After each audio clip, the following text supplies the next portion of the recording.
Chapter 32. Baby is not called huge egg. Old man Shumi saw her in different eyes after she had heard about the powerful origin spirit.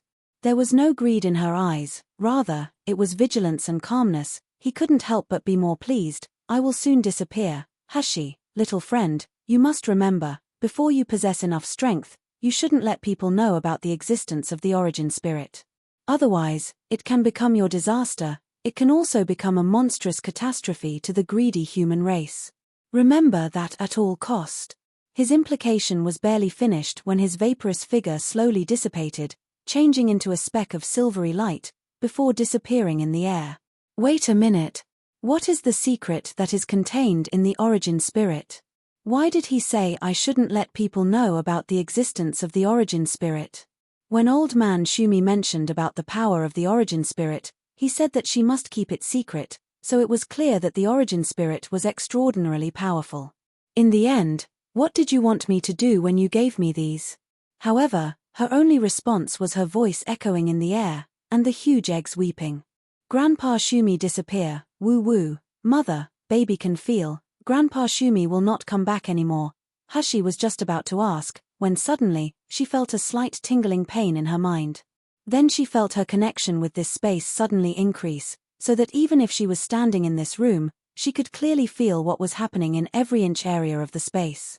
Hushi was shocked for a while, and gradually recovering from her shock, she touched the huge egg that was weeping and grieving, sighing, "All right, don't cry, people will always have to be separated in life and death, you are an egg, why so sentimental?" The huge egg stopped weeping with her caress, however it protested loudly, "Baby not called huge egg is not pleasant to hear." Black lines appeared on Hushi's face.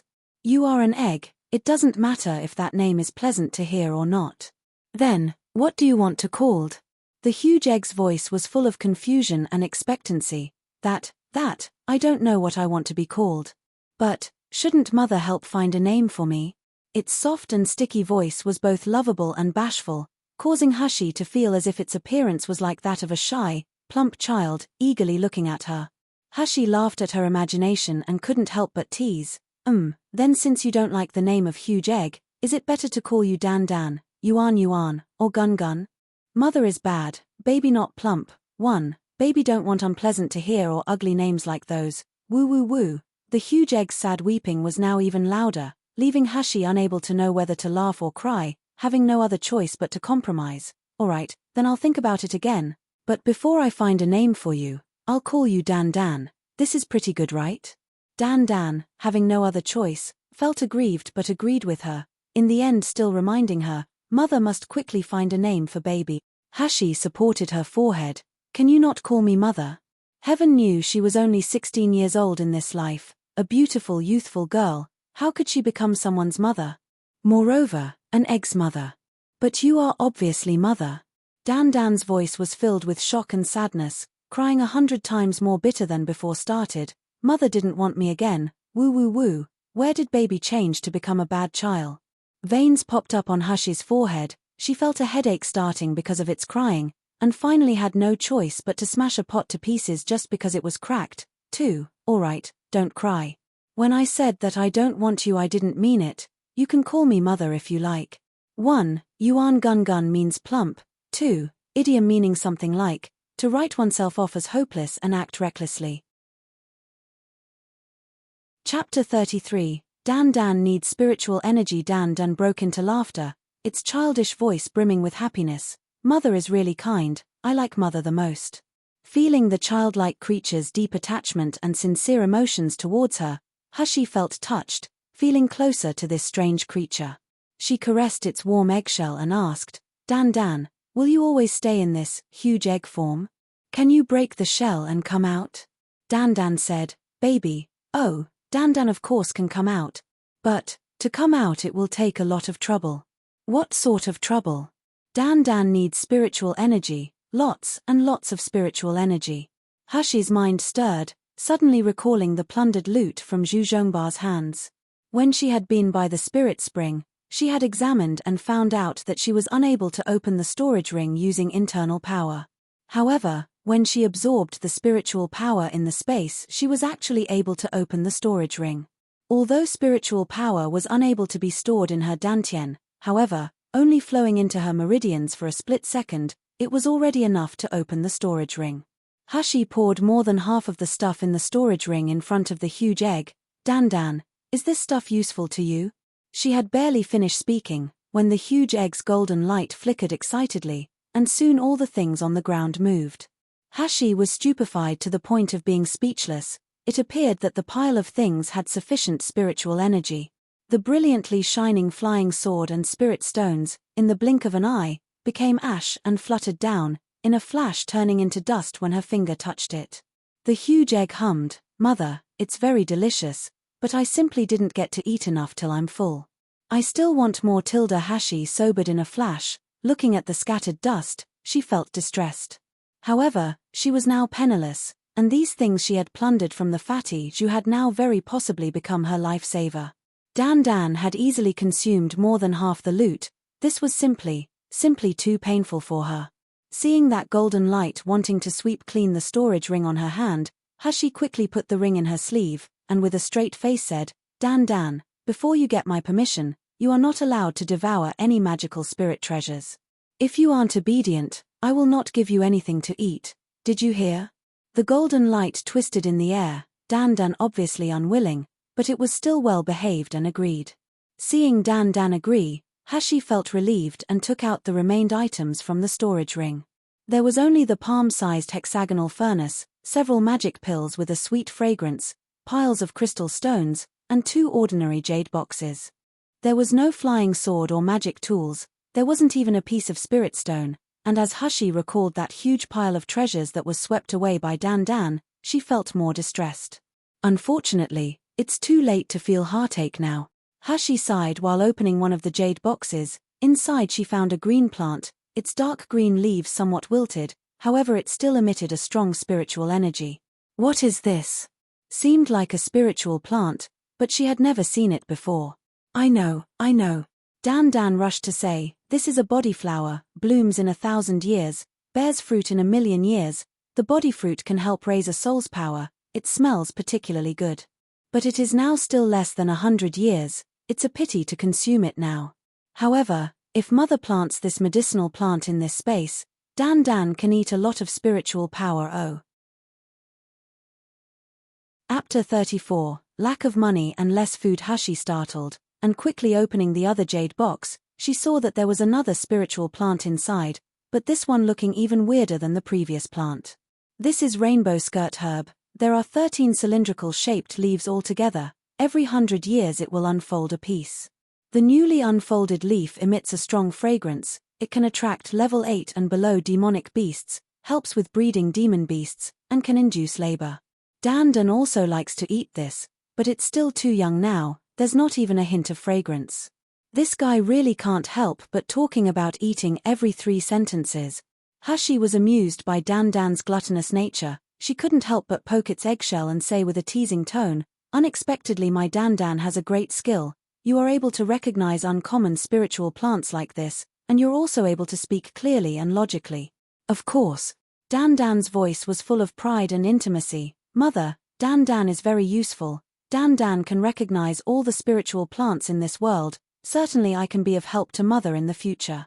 Hashi chose not to comment on its words. She didn't believe that an egg that had never come out from this space would be able to recognize every spiritual plant. It was probably because it had stayed with Old Man Shumi for a long time, listening as he mentioned objects of the outside world, therefore its knowledge was relatively broad.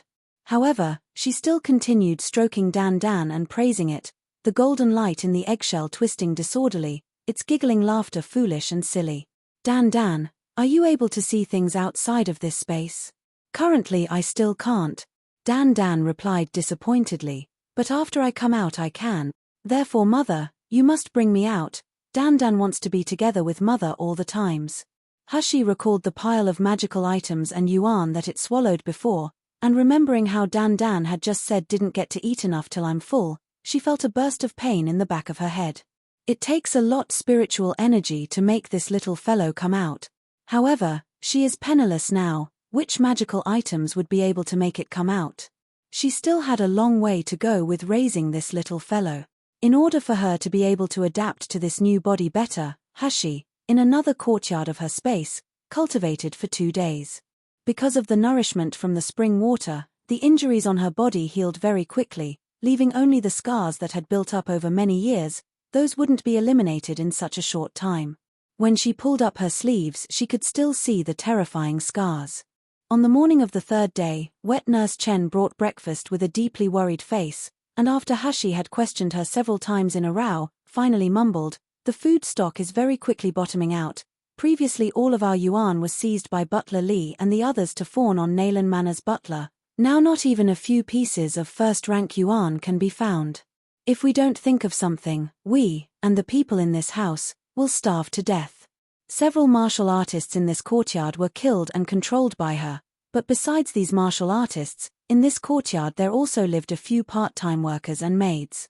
Their status was low, not like Butler Li and the others that could bully Nayland Hashi, but if their food was reduced, inevitably there will be a day they will rebel. Wet nurse Chen saw Hashi frowning, and quickly rushed to appease her. "Miss, you don't have to worry. Today I will go to Nayland Manor to seek out Master and Madam. No matter what, you are also a daughter of the Nayland family, Master's biological daughter. He will certainly not let you starve to death. No need." Hashi laughed coldly. If he really looked at Nayland Hashi as a daughter, he wouldn't have thrown me away for many years, and regardless, if he wasn't even aware of his daughter being sold to Gluttonous House by his own people, what kind of father is he? Chapter 35. Don't lie to me. Wet nurse Chen's face was downcast as she looked at Hashi's pale face and petite body, the rims of her eyes slightly reddening. She blamed herself for being useless, making things so difficult for Miss Wet Nurse. Doesn't need to worry, I will solve the matter of food and money. You tell Mo-san to bring Li Sai here. Soon, the withered and thin face of Li Sai was brought in front of Hashi.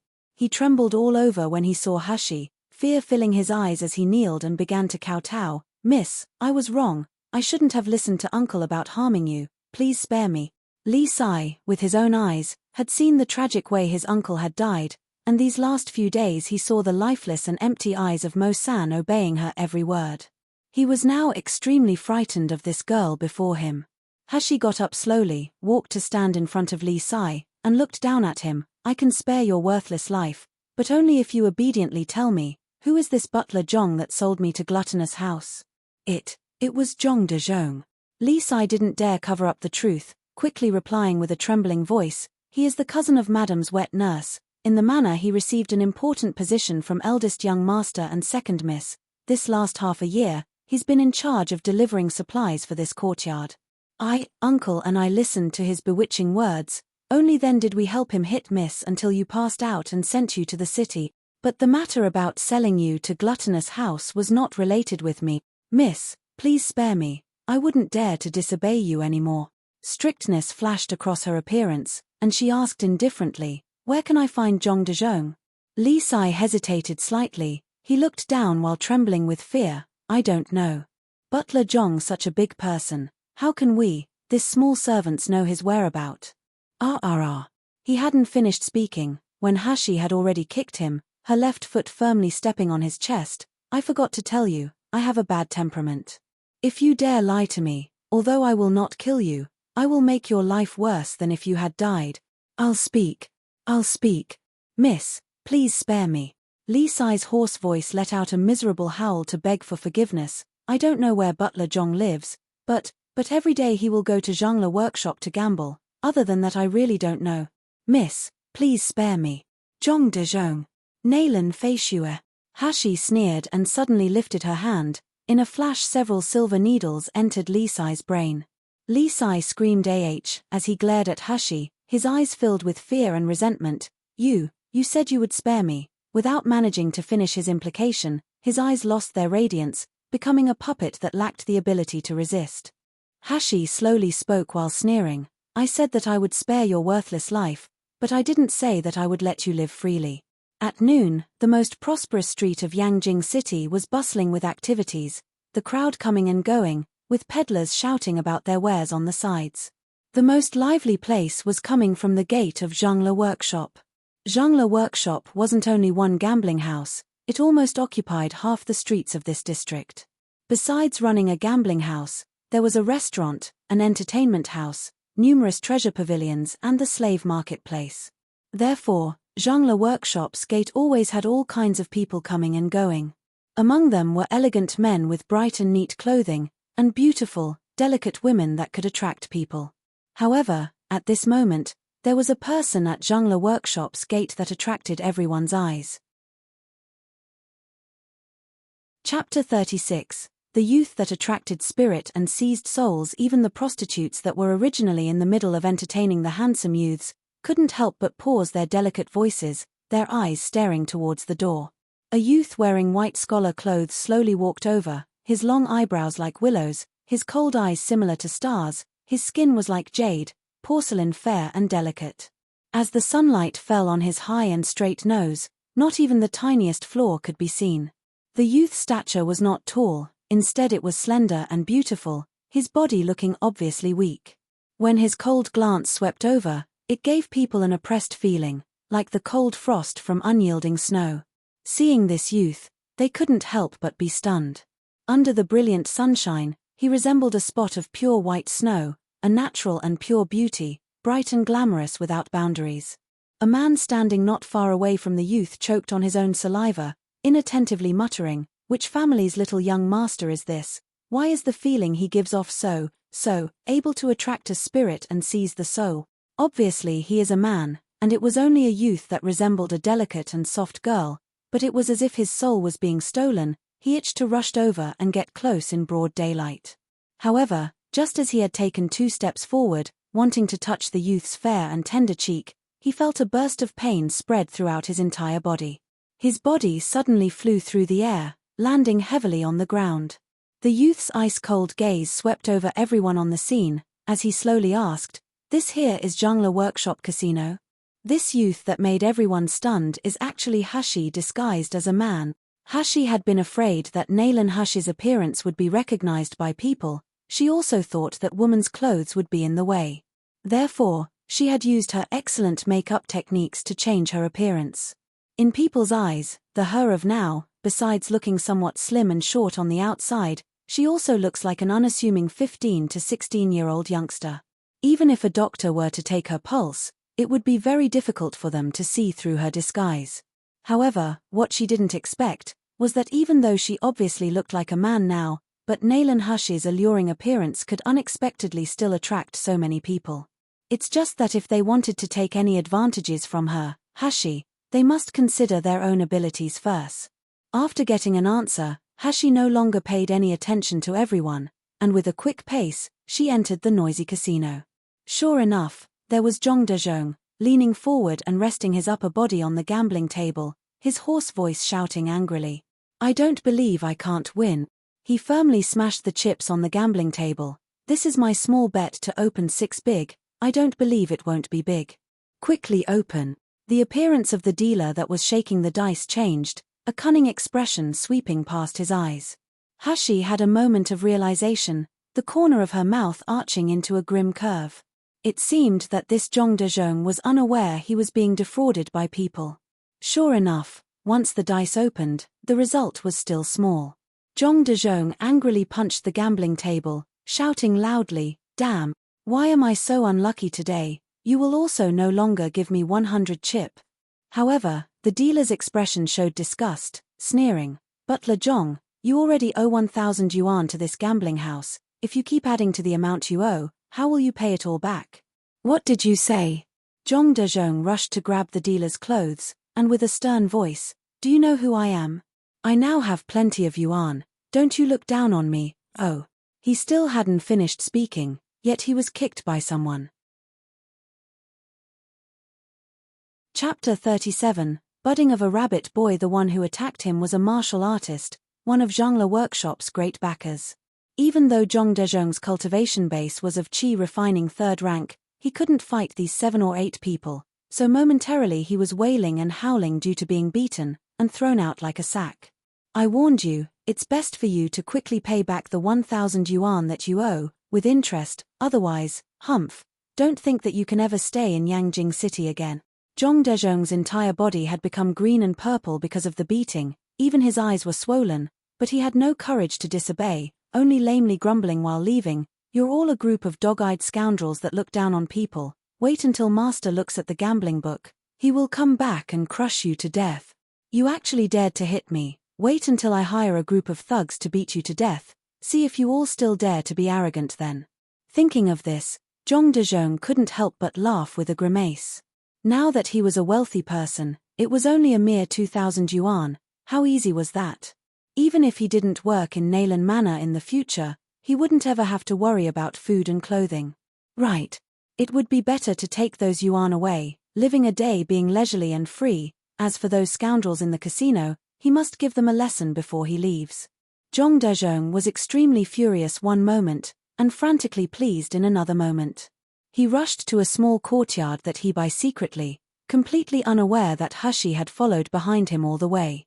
Because Zhong Dezhong's strength was low, and he didn't have any storage equipment, Hushi guessed that he must be hiding all his yuan somewhere secret.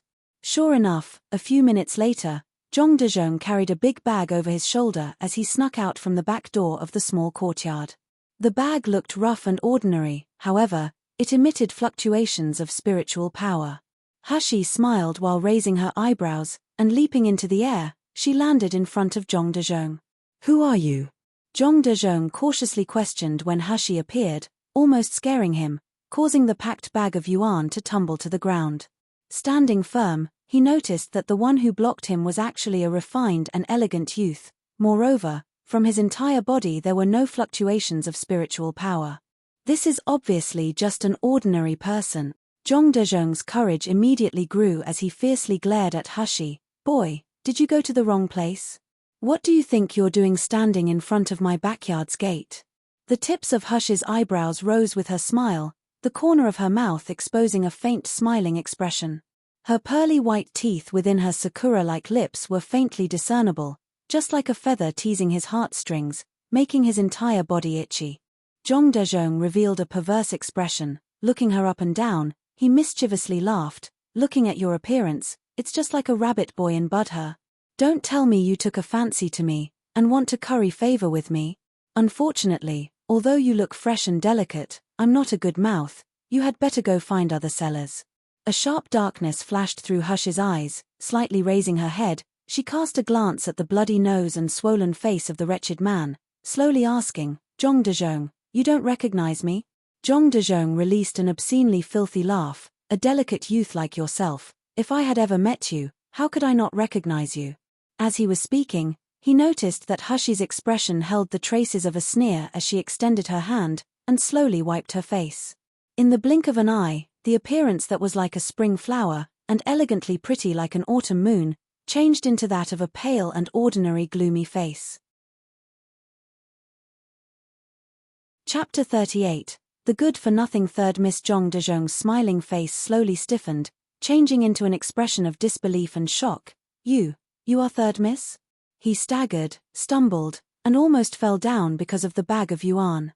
Even more, his voice slightly trembled with bewilderment and a guilty conscience. How can you be here? Weren't you already?" "Already what?" Hushi took a step forward, her face holding a warm and amiable smile, but it gave people a dark kind of feeling. "Already sold to Gluttonous House? Or should people have already ravaged me until death?" Zhong Dezhong was so scared by that sinister gaze that his legs became soft, so it didn't take long before he fell and collapsed to the ground. The bag filled with hard yuan was squished underneath his butt, causing him to bare his teeth in pain, but slowly, his thoughts became clearer, his terror receding. The person in front of him is Naylan Hushi, the third miss of Naylan Manor. Known as famous trash, she was powerless. Even more, no one cared about her life, even the lowest servant could bully her. So why did he have to be afraid of her? Thinking about this, Zhong Dezhong suddenly stood up, his eyes ruthlessly glared at Hushi, and feeling resentment and somewhat ashamed, "Third miss, I didn't expect you to become a lowly slave that could still run away. It seems that your new master is good towards you. Is it because of your beautiful face?" When he thought of that elegant and alluring face, Zhong Dezhong felt a burst of itchiness in his heart. However, third miss is a genuine woman, and since he, Zhong Dezhong, had never seen such a beautiful woman, he didn't know how to deal with this feeling. Moreover, third miss is a cowardly good-for-nothing, She is also the genuine miss of Naylan Manor. It must be good to play with this miss. Zhong Dezhong felt the blood in his body rush to the lower part. Taking a step towards her, he let out a demonic laugh. Come on, if it were not for me bringing you, third miss, to Gluttonous House, you wouldn't have found such a good master, turning you from a saltless woman into a beautiful woman. Looking at third miss's appearance now, it seems like you've lived pretty well. Third miss, how about you express your gratitude towards me? While speaking, his hands went to touch her face. The corner of Hush's mouth hooked slightly upwards, revealing a remotely cold demonic smile. Then, when Zhong Dezhong's hands were about to touch her, her fingers suddenly moved, causing several invisible needles to shoot into his body as fast as lightning. Ah, dash! Zhong Dezhong shouted in shock. Immediately his entire body became painfully limp, and with thump, he fell to the ground. Hashi took a step, slowly stepping on his hand that was recently extended, and leisurely said, "You're right, I certainly want to properly express my gratitude to you."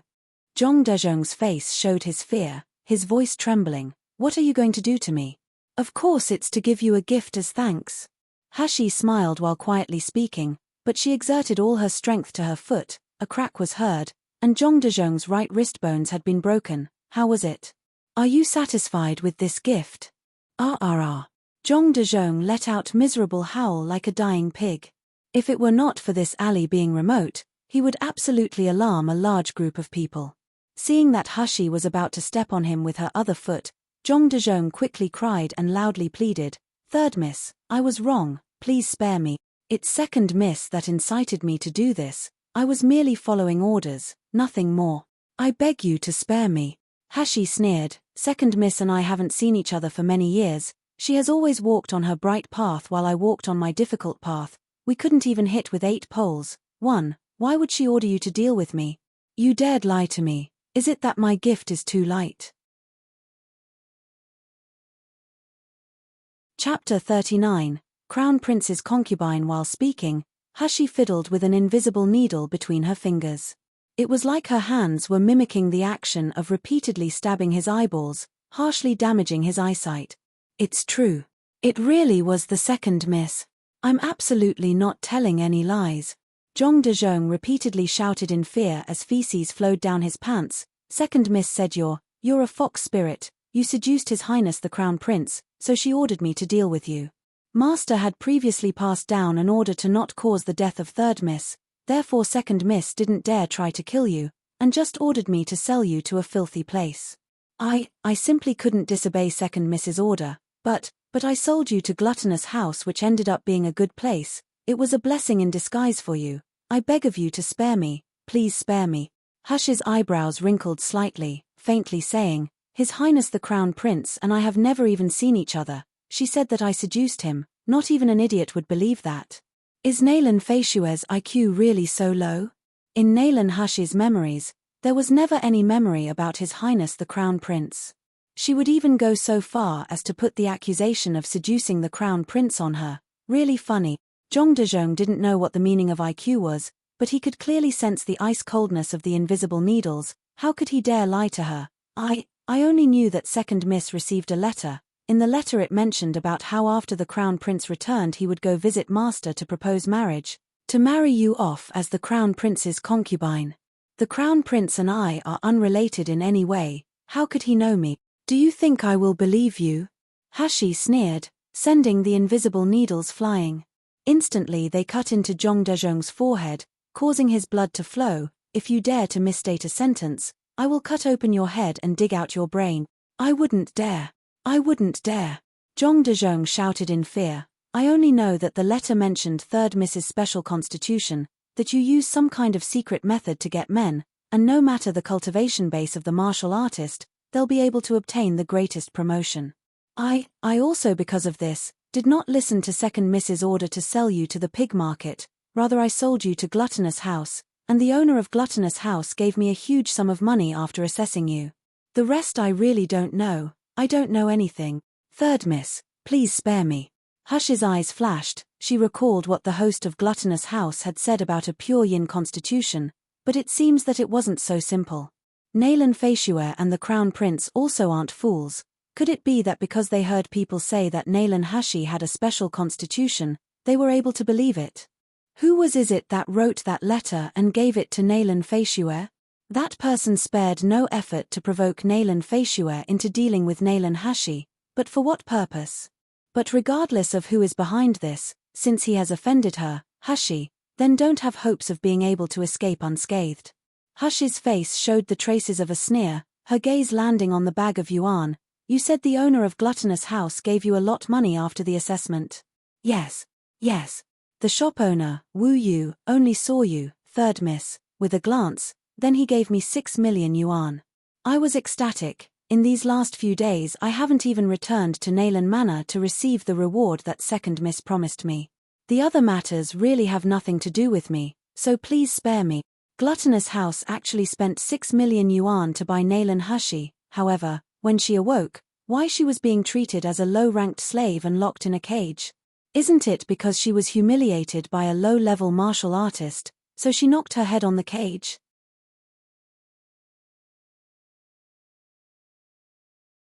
Chapter 40, Deranged. However, Hashi was unaware that after Wu Yu had bought Nalan Hashi, he was summoned by his master. He had had no time to tell his subordinate about Nalan Hashi's value, and hurriedly rushed to meet his master. As soon as he came back he found out that his subordinate had carried Nalan Hashi as a lowly slave to the examination room, and so the low-level martial artist in the examination room also ended up being killed by Hashi. This was really not a beautiful misunderstanding. Third miss, I'm speaking the truth. Can you please spare me? Zhong Dezhong was kowtowing with all his might to beg for forgiveness, while sneaking glances to observe Hashi. It appeared she wasn't concentrating on him, so his mind quickly gave rise to an evil idea. His intact hand secretly reached into the bag. Slut, you can just go to hell. The spiritual power in Zhong Dezhong's body flared, and holding an exploding flame talisman, he rushed towards Hashi and ruthlessly threw it at her. Slut, you dared to act against me, you're really asking for death. Even if Hashi is so difficult to deal with, she was still just an ordinary person that lacked a cultivation base. Just recently, because of his inattentiveness, his spiritual power had been temporarily sealed by her evil method, so now that his spiritual power had slowly restored, why would he care about this little girl? Nalan Hashi, at first I just wanted to play with you, and injure you a little. But since you're unable to tell good from bad, then don't blame me for making you die without a burial. Zhong Dezhong's face twisted with an insolent smile, however in the next moment, his expression stiffened, starting with the corner of his mouth. The exploding talisman issued a severe noise, raising a cloud of smoke and dust, but when the smoke and dust had dispersed, there was not a soul in sight. Nalan Hashi's badly mangled and miserable appearance should have been there. Zhong Dezhong's eyes were wide open with fear. He was completely unaware that gravel had entered his gaping mouth. Suddenly his throat was hooked from behind by an ice-cold, silky hand, then a crisp and pleasant voice, yet like an evil spirit from hell, sounded in his ears. You see, I was thinking of sparing your dog life, but you're not giving me a choice. Finished speaking, several invisible needles suddenly pierced his brain. Zhong Dezhong felt his entire body become weak, his brain became muddlehead on top of being frightened. Soon after, he lost consciousness. Hashi saw Zhong Dezhong's lifeless expression as he looked at her, a trace of cold smile flashed in her eyes. She then repeated several of the questions asked just a moment ago. Zhong Dezhong's mind was being so tightly controlled that he couldn't even try to deceive her or conceal the truth, so he thoroughly confessed, leaving nothing out. The fact was that Zhong Dezhong being interrogated by punishment or being controlled, the truth wasn't that much different. But what Hashi didn't expect was that Nalan Feishue's original intention wasn't for Zhong Dezhong to just take Nalan Hashi and sell her to the pig market. Rather, she wanted him to personally watch her in the pig market, and after she was tarnished by the lowest servants, only then could he return to receive the reward. Fortunately, Zhong Dezhong had accidentally overheard Nalan Feishue's personal maid, Sai Qin, speak about the contents of the letter. Believing Nalan Hashi could be used for profiteering, he sold Nalan Hashi to Gluttonous House, saving her from suffering a more miserable ending. After Zhong Dezhong had taken the yuan, he didn't go store it straight away. Instead, his gambling addiction took over. Therefore, he hid the yuan in this courtyard, then he dawdled in Zhongla workshop for 2 days. Hearing Zhong Dezhong's confession, a strong killing intention rose in Hashi's heart towards Nalan Feishue, where before there was only hate.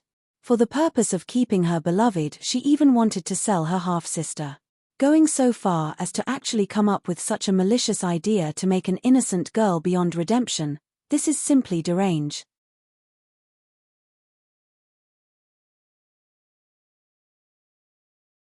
Chapter 41.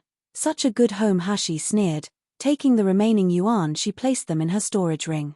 Probably less than 3 million yuan remained, as just within these last 2 days, Zhong Dezhong had actually managed to lose about 2 million yuan. Because his mind was hypnotized, Zhong Dezhong was still kneeling expressionlessly on the ground like a foolish person, even saliva flowed out from his mouth. Due to the extreme fear, the stench of his feces was overwhelming, making him look even more miserable than a beggar. Hush's eyes that were looking at him didn't show disgust, rather it was a coldness, just like a sharp blade dipped in poison, they flickered with a clouded purple light. She lightly placed her palm on Zhong Dezhong's back, releasing a burst of internal energy. The invisible needles that currently resided in his brain shot out and flew back into her hands.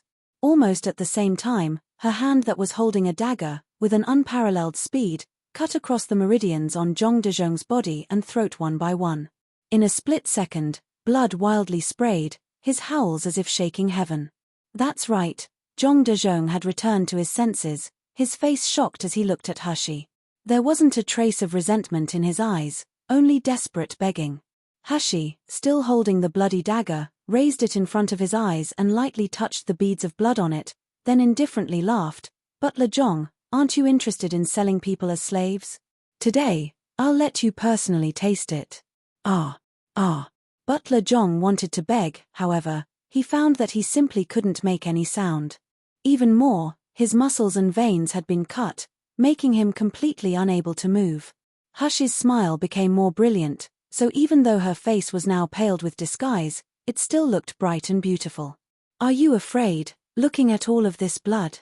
Don't worry, you're a martial artist, your body can gain nourishment from spiritual power, this small injury is simply not fatal to you. However, I've already cut off all the meridians in your body, in this lifetime, don't ever think you'll be able to move or speak again." Butler Zhong's eyes, that looked like dead fish eyes, bulged out due to fear and desperation. They started twitching, filled with begging as if to say, "Please just kill me, just kill me." "Butler Zhong, don't worry, at that time you didn't kill me, so how could I be willing to kill you? Are you worried that since you've become crippled, you can't be sold to the pig market? Hehe, how can that be possible?" Hashi took 2 steps forward as she laughed, looking down at him, every word she spit out sending him further into despair. "In the pig market, many people want to use a martial artist's body to make all kinds of experiments. There are also people who want to keep pig meat, like yourself, to become a carrier, a body used to remove the impurities and poisons in crystal stones and spiritual plants. Butler Zhong, in the future you'll only need to lie down on the bed and there will be people to serve you. Shouldn't you thank me for finding such a good place for you to return to?" Because spiritual energy in the air was thin, martial artists needed to use crystal stones and spiritual plants to promote their cultivation base. However, most crystal stones and spiritual plants contained impurities and poison, so therefore they had limited uses. While they absorbed the spiritual energy, they had to get rid of the impurities, and like this it more or less affected the martial artist's body, slowing down the speed of their cultivation. Therefore, some rich people had come up with the idea of pig meat, making pig meat absorb the spiritual energy found in a crystal stone, and taking in the poison from a spiritual plant. Then the owner will absorb the spiritual energy from the body of the pig meat, this way they won't have any trouble with poison and also have an accelerated cultivation speed. As for those pig meat slaves that accumulated a large amount of impurities and poison in their bodies, their owners wouldn't care about their misery or suffering. Zhong Dezhong issued ka sound, only despair remained in his muddy and bloodshot eyes. What he didn't expect was that with only a moment of greed, he would actually fall to such an end. If only he had known earlier, if he had known earlier.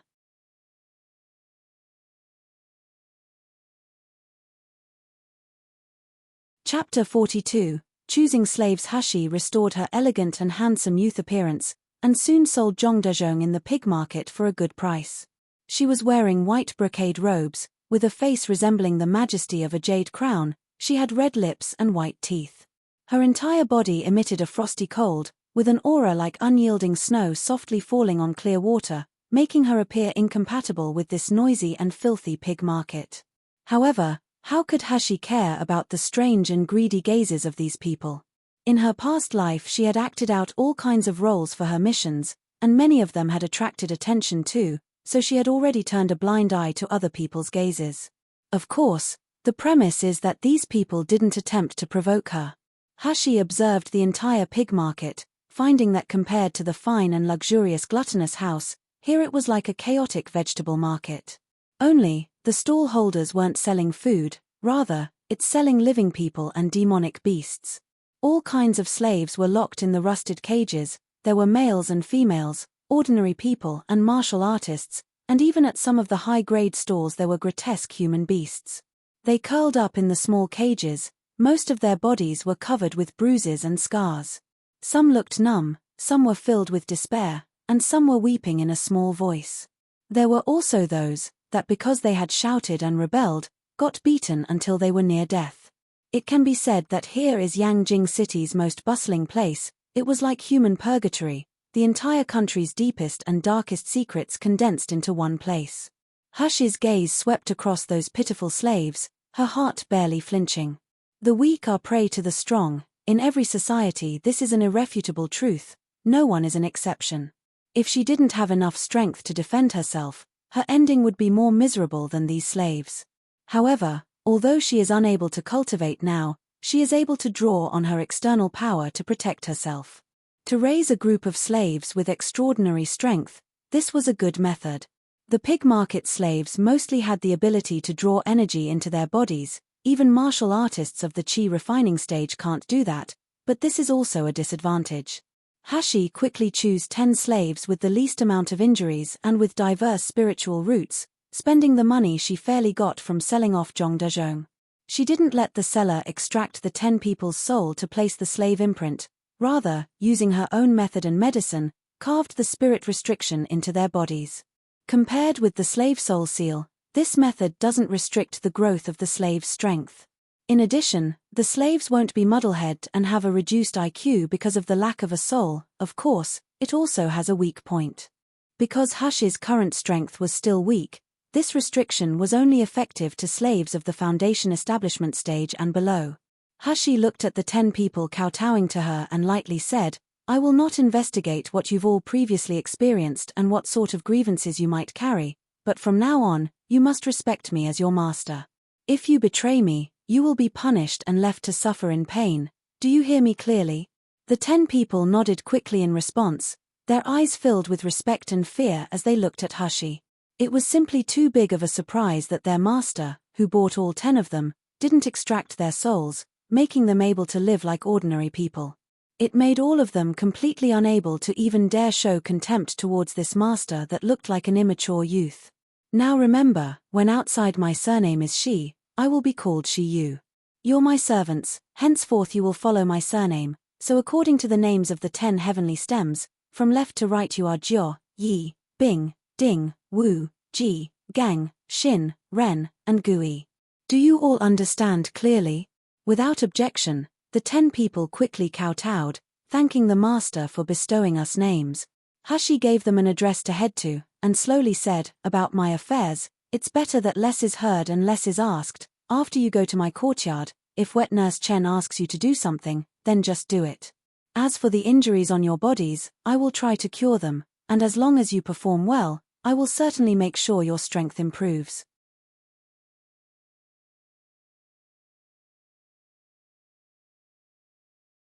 Chapter 43, The Legend of His Highness, the King of Hell dispatching the 10 slaves she just bought and with the storage ring filled with more than 3 million yuan, Hashi arrived in a good mood at the most prosperous place in Yangjing City, East Street.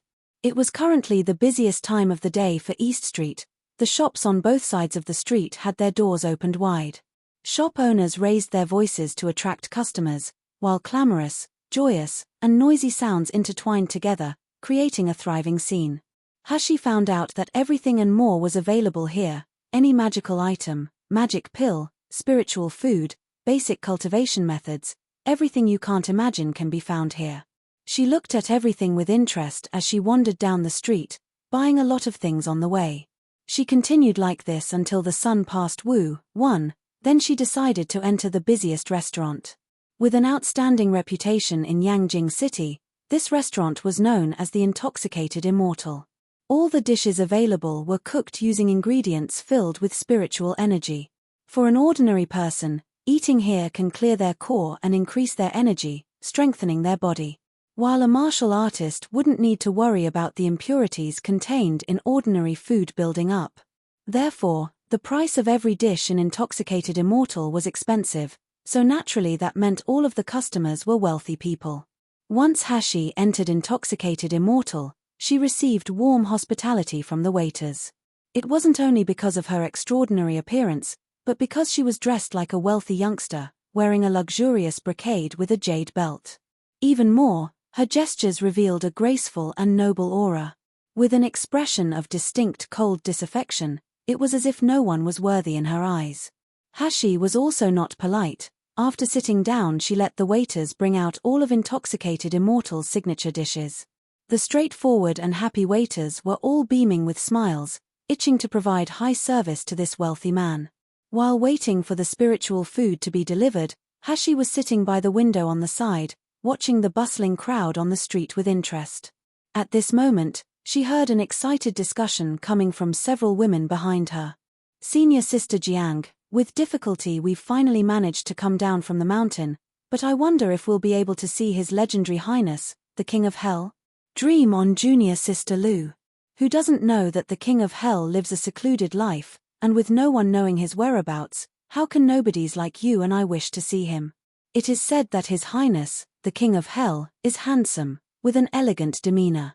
He just turned 20 years old this year and his cultivation base is already unmatchable by the elders in my sect. His ability is absolutely stunning.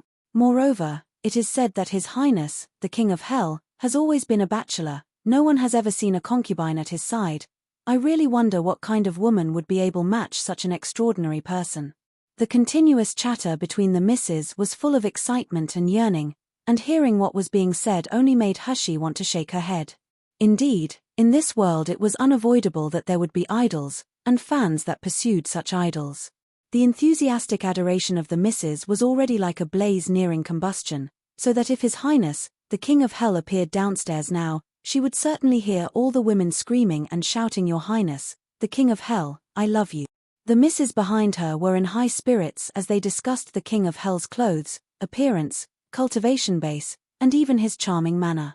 They reluctantly changed the topic only when the waiter brought out the first dish. Just as Hashi took a pair of chopsticks to start eating, she heard a voice from the table on the left. "Hey, did you all hear? This morning an event occurred at the genius Dr. Nalan's manor." This person repeatedly asked his seatmate, then laughed. "Do you know the richest family in Yangjing City, the Zhu family that owns a crystal mine? Early this morning the master of Zhu Manor, with his son and a large group of men, broke into Nalan Manor. The commotion they caused was so out of the ordinary that it attracted a lot of people's attention. 1. Between the hours of 11 a.m. to 1 p.m.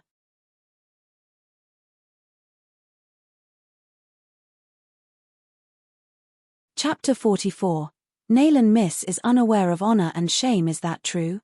Everyone could be heard asking in shock. However, Dr. Nalan is our Jinling country's chief doctor, and Zhu Manor has always minded their own business. Why would Master Zhu go and provoke them? It is said that in the middle of the night 2 days ago, Zhu Manor's young master was stripped of his clothes by someone, and then tied him to the hall pillar at their other courtyard.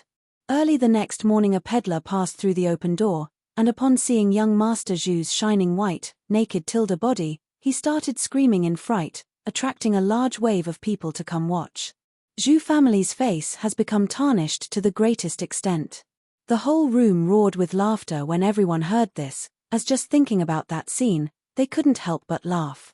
However, they were still puzzled, but young Master Zhu is known as his family's shame. What relation could he have with Nalan Manor?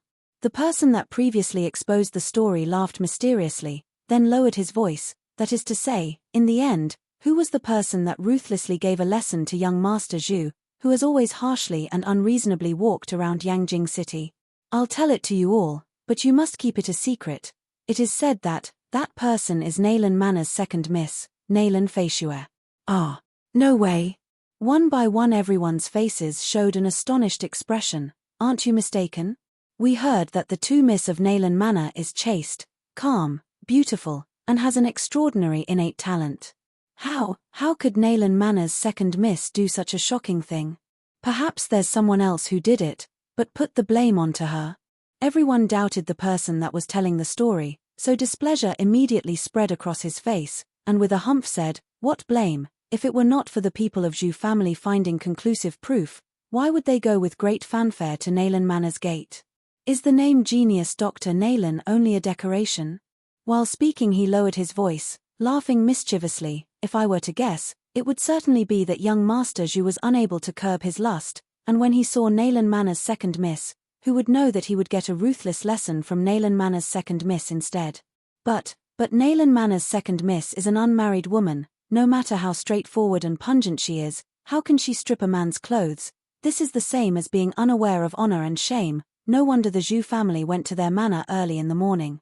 They were still gossiping spiritedly, however. Hashi had stopped using her internal power to eavesdrop, her mood rising as she began to taste the foods that the waiter overbrought one after another.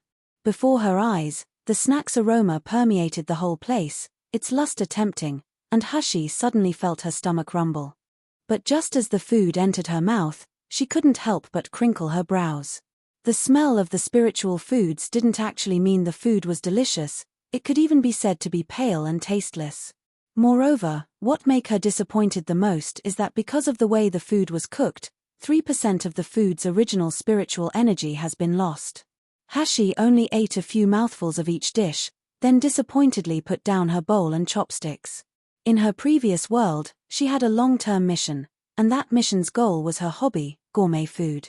In order to get close to a top-class chef and learn his secrets from his own hands, Hashi trained hard for several years, and finally, that mission's goal was satisfied. After her mission was finished, Hashi found that the food in ordinary restaurants, to her, was all tasteless. Because her cooking skills had reached the level of divine food, she now found it tricky to find food that appeased her appetite. Yet in this world, following the law of the weak are prey to the strong, everyone's goal was to cultivate and become strong. They ate spiritual food only to replenish their spiritual power. No one cared about the desire for good food, so to that extent, the food level here was still far from her former world. People here didn't care about the food smelling and tasting great, but not so for Hashi, so she decided to go buy some food ingredients, and later she would be able to help herself to ample food. As for this food, she'll set aside it for spiritual food for Dan Dan. Hashi sneered slightly, gathering up all the remaining food on table, she got up and left the intoxicated immortal.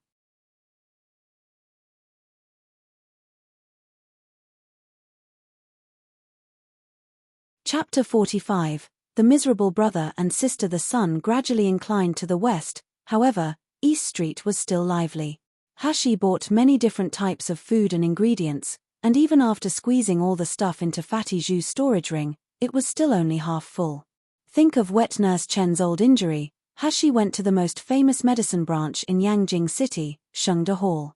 Wet Nurse Chen's injury had already stagnated for many years, so although she had a medical method to heal her, she still needed supplementary medicine. Just after turning the corner, Hashi could see the towering righteousness of Shengde Hall's board. However now, apparently something had happened, as in front of Shengde Hall there was a crowd of people creating a racket. Just when Hashi had approached a few steps, she heard a little girl's mournful, hoarse weeping. "Doctor, I beg you to do a good deed, please save my older brother. If you can't save him, my brother will die, woo woo woo." The little girl's crying was too sad and desperate, making Hashi's heart ineffably moved. Her footsteps that originally wanted to turn and enter Shengde Hall suddenly stopped. Dodging slightly, she easily squeezed into the disorderly crowd. She saw a youth lying down on the cold road with bloodstains on his face, his lips a deathly purple. His entire body was covered with bruises, and at this moment his breathing was severely labored. The little girl that was kneeling at the youth's side was shabbily dressed, her thin body was all skin and bones. Her hands that supported her on the ground showed cracked fingernails filled with blood and pus. Just one look at her gave people a feeling of unbearable pain. However, The little girl seemed unaware of her own pain, only crying while kneeling on the ground, desperately kowtowing to the black-dressed shopkeeper before her eyes. That shopkeeper had a pair of mung bin eyes, and both his cheeks were hollow with prominent cheekbones, while his stature was that of a thin bamboo pole. At this moment, he looked down at the kowtowing little girl, not a trace of pity visible in his eyes. Instead, they were full of disgust and loathing. Get lost. Far away. How come the poor damnable block here, just affecting our Ji Sheng Hall's ability to do business? Why do you think it's suitable to do so in front of our place? The little girl threw herself towards the man to grab his leg while crying and begging, "Shopkeeper Chin, a few days ago when my brother came to visit a doctor he could still open his eyes. You all said that as long as he consumed the medicine for several days, that he will get better. I spent all the money we have, but my brother's illness keeps getting worse, and now he won't wake up. I beg you, please save my brother. If you save my brother, I'm willing to work very hard to repay you." You. Stop speaking lies, slandering our Ji Sheng Hall's reputation. Shopkeeper Chin's face suddenly changed color, and showing his displeasure, he fiercely kicked the little girl, strictly saying, "If you don't get lost, believe me or not I will have people break your leg." The little girl that was kicked stumbled, falling heavily on the youth's body, the pressure causing the youth's face to turn a deadly shade of purple. Some of the surrounding people couldn't stand watching anymore, their tongues started wagging, accusing this shopkeeper Chin for being greedy. If I were to say, this Ji Sheng Hall, although it opened in front of Shengde Hall, the doctors and shopkeepers inside simply can't be mentioned on equal terms with Shengde Hall. Little girl, if you have to beg him, it would be better for you go to Shengde Hall and beg shopkeeper Ju instead, he's a good man. Someone shouted and pointed towards Shengde Hall, getting the approval of the surrounding crowd. There was even a few kind people who ran to Shengde Hall to ask for their help. Shopkeeper Chin of Ji Sheng Hall immediately flew into a rage out of humiliation. He glared at everyone as he fiercely shouted, "Do you think this medical shop is a charity hall? If everyone that comes here gets free medical treatment and medicine, then when we go to eat, what do we use to pay for the food? Could it be that Shengde Hall never charges a fee? Humph. Our kindness, it's kindness for those who pay for their treatment with gold, for those people our Ji Sheng Hall will naturally help treat. Otherwise, just get lost far away from me, don't disturb our Ji Sheng Hall's ability to do business."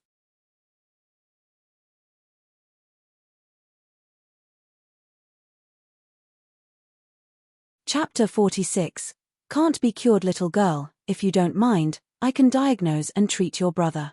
Shopkeeper Chin had barely finished speaking, when from amongst the crowd a man's gentle and low voice was heard. "That is Shengde Hall's shopkeeper Ju." Someone exclaimed as the crowd stepped aside, showing expressions of awe and admiration as they made way for the man that slowly walked over. He appeared to be a middle-aged man of about 30 years old, his face was without a beard, and he had a slender figure with gentle facial features.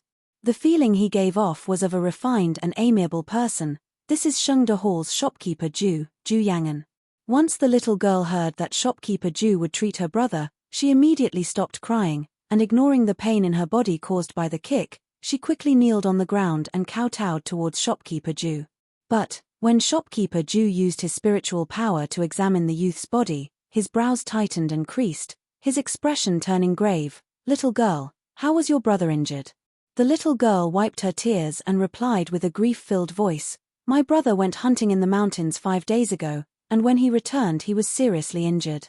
He went to lay down on the bed to rest for a while, but then he couldn't get up. I carried my brother to Ji Sheng Hall for treatment, spending all the money we have, but my brother's injury keeps getting worse. I don't know what I should do. I don't want my brother to die. Woo woo woo." Shopkeeper Ju's sigh was filled with regret and pity. "I'm so sorry, I can't cure your brother's illness. He has had the muscles and tendons throughout his body cut off from shock. Later, even if he lives, he can only become a crippled person. He won't ever be able to get up from his bed again in this lifetime." How can this be?" The little girl was shocked, her eyes showing incredible grief and despair. "No, my brother can't die. Doctor, I beg you to save my brother, I beg you." On the side, shopkeeper Chin's ugly complexion immediately beamed with joy upon hearing this. His expression was full of happiness at their misfortunes. "Still believe that Shengde Hall's doctors are that great, huh? Acting like such an immortal who's able to save other people, As it turns out, he's only an insignificant secondary doctor. No wonder he ran out to show off his abilities, unable to even save a single person's life. He can only be a disgrace. Ha ha ha, really overestimating one's capabilities. Shopkeeper Ju wasn't angry when he heard this. He only lifted his gaze and coldly glanced at Shopkeeper Chin, slowly saying, "Since Dr. Chin is so capable, wouldn't it be better if you give it a try?" At this time, the crowd that had heard the youth couldn't be cured came to their senses, immediately agreeing when they heard Shopkeeper Ju's words. How can Shopkeeper Ju's diagnosis be wrong? Since you refuse to accept his diagnosis, then you should try it. Now this youth's illness is so serious, maybe it was Ji Sheng Hall's quack that harmed him. You must have no medical skills, or why else would you question Shopkeeper Ju's medical skills? The crowd's angry accusations made Shopkeeper Chin's complexion turn green and white. He suddenly raised his voice, almost screaming, "I'm not capable, but our Ji Sheng Hall's Dr. Xie is. He's a dignified third-rank doctor. How can Ju Yangan, an insignificant second-rank doctor, compare to him?"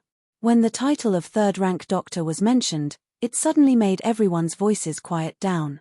The reason was because in Jinlin Kingdom, third-rank doctors were extremely precious and uncommon. Which was why, in the entire city of Yangjing, there was only one fourth-rank doctor, Nailan Zhengzi.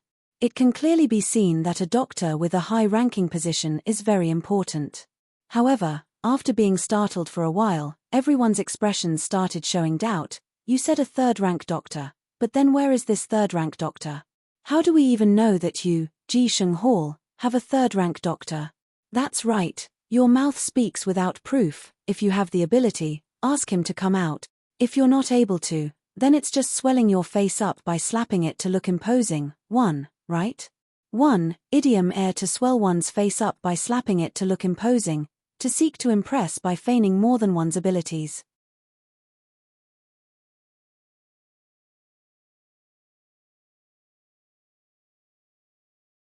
Chapter 47. There is no possibility of curing. The crowd burst into laughter, causing Shopkeeper Chin's face to turn purple, his eyes full of anger. In time he recovered his composure, but he still didn't have the courage to disturb Dr. Xie. After all, Dr. Xie's status had surpassed his master, so now he was only temporarily living in Ji Sheng Hall. How could an insignificant shopkeeper be able to order him about?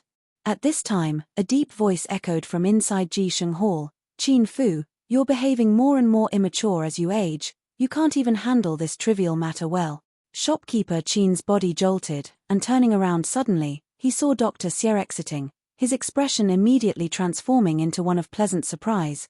"Dr. Xie, why did you come out?"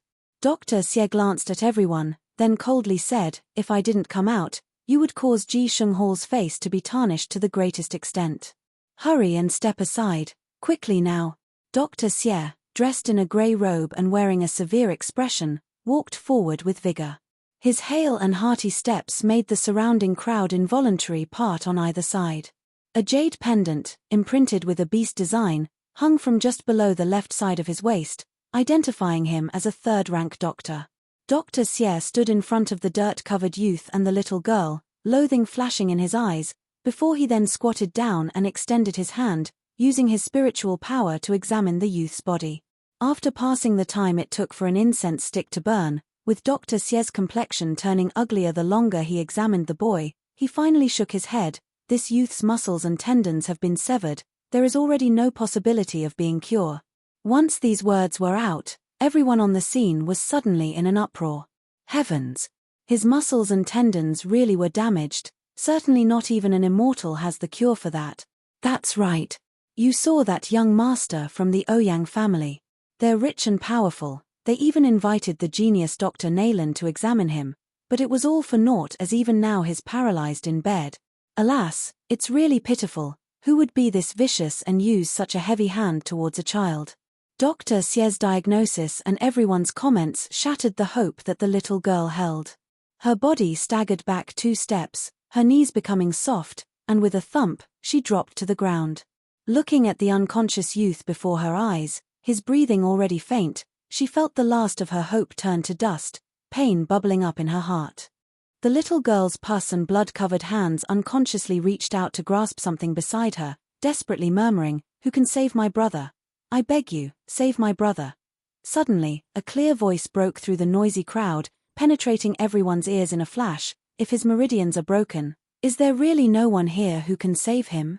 Dr. Xie raised his head in displeasure and saw an eye-catching youth with an elegant face. He couldn't help but coldly snort. What?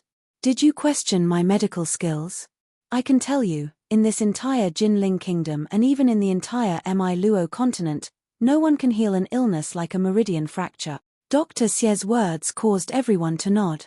If meridian fractures could be healed, young Master Ouyang would have long ago been cured, and maybe he wouldn't now be joked about by everyone as a useless person. However, the little girl reacted like she had been thrown a lifesaver as she lifted her head. Unconsciously she clutched at the lower corner of the youth's clothes, crying and begging, Did you say you can save my brother? I beg you to save my brother. The person who had spoken was actually Hushi dressed as a man. She originally had no interest in caring about other people's business, but the scene of the little girl dragging her brother to implore for people to help save him touched an old and deep memory of hers. Before, there was also someone who carried her like this, kneeling on the ground while begging people, please save my sister.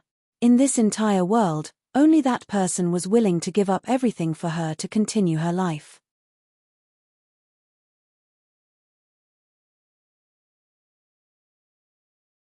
Chapter 48, If It's Cured. But, after that she lost her only brother forever. Looking at little girl's desperate crying face, Hushi suddenly made up her mind. She really didn't want for her to have an ending like her brother's. Everyone in the surrounding crowd, including shopkeeper Ju, stared at Hushi with suspicion and doubt. However, how could Hushi care about their stares? She squatted down and grasped the youth's hand while 3 of her fingers pressed down on his wrist, quietly feeling the throb of his pulse.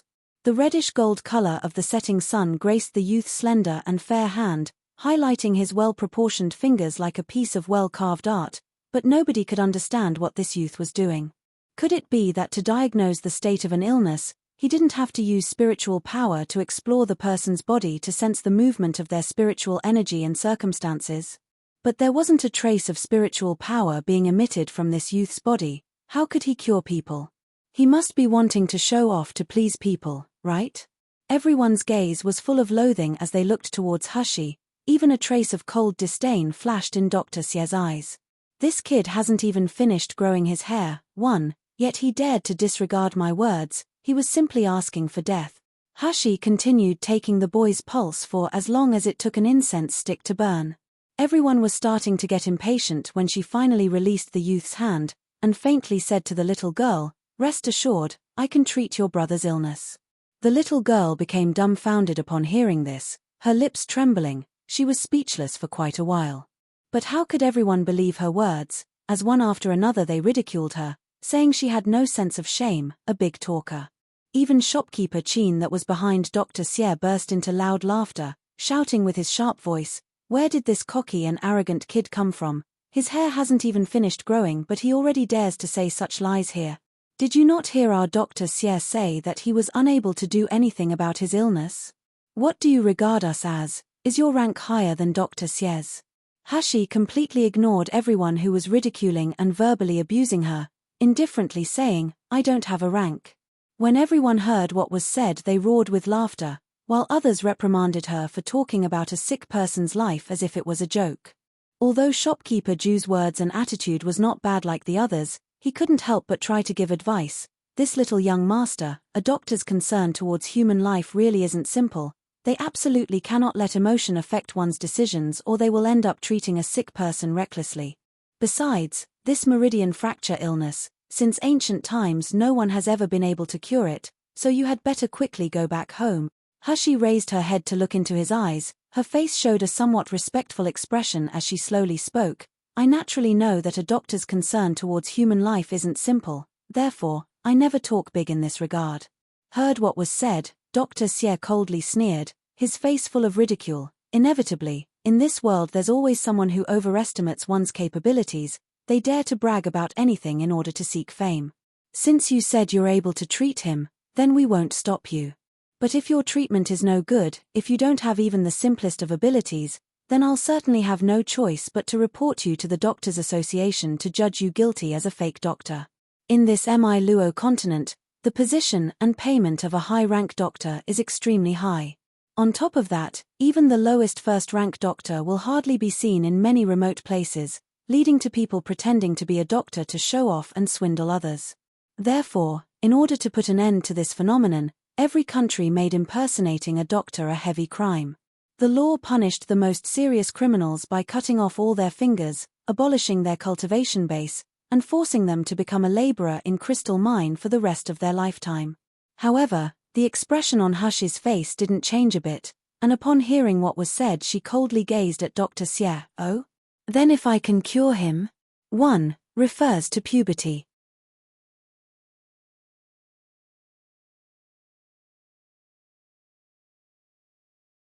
Chapter 49. Do you believe me? The youth's eyes resembled the moonlight on a winter's night, like a sharp edge of ice, bringing forth an icy coldness filled with arrogance that caused Dr. Xie's anger to increase. So rushing forth without thinking he loudly said, "Good. Good. You'll really not shed tears if you can't see a coffin. I'll make a bet with you.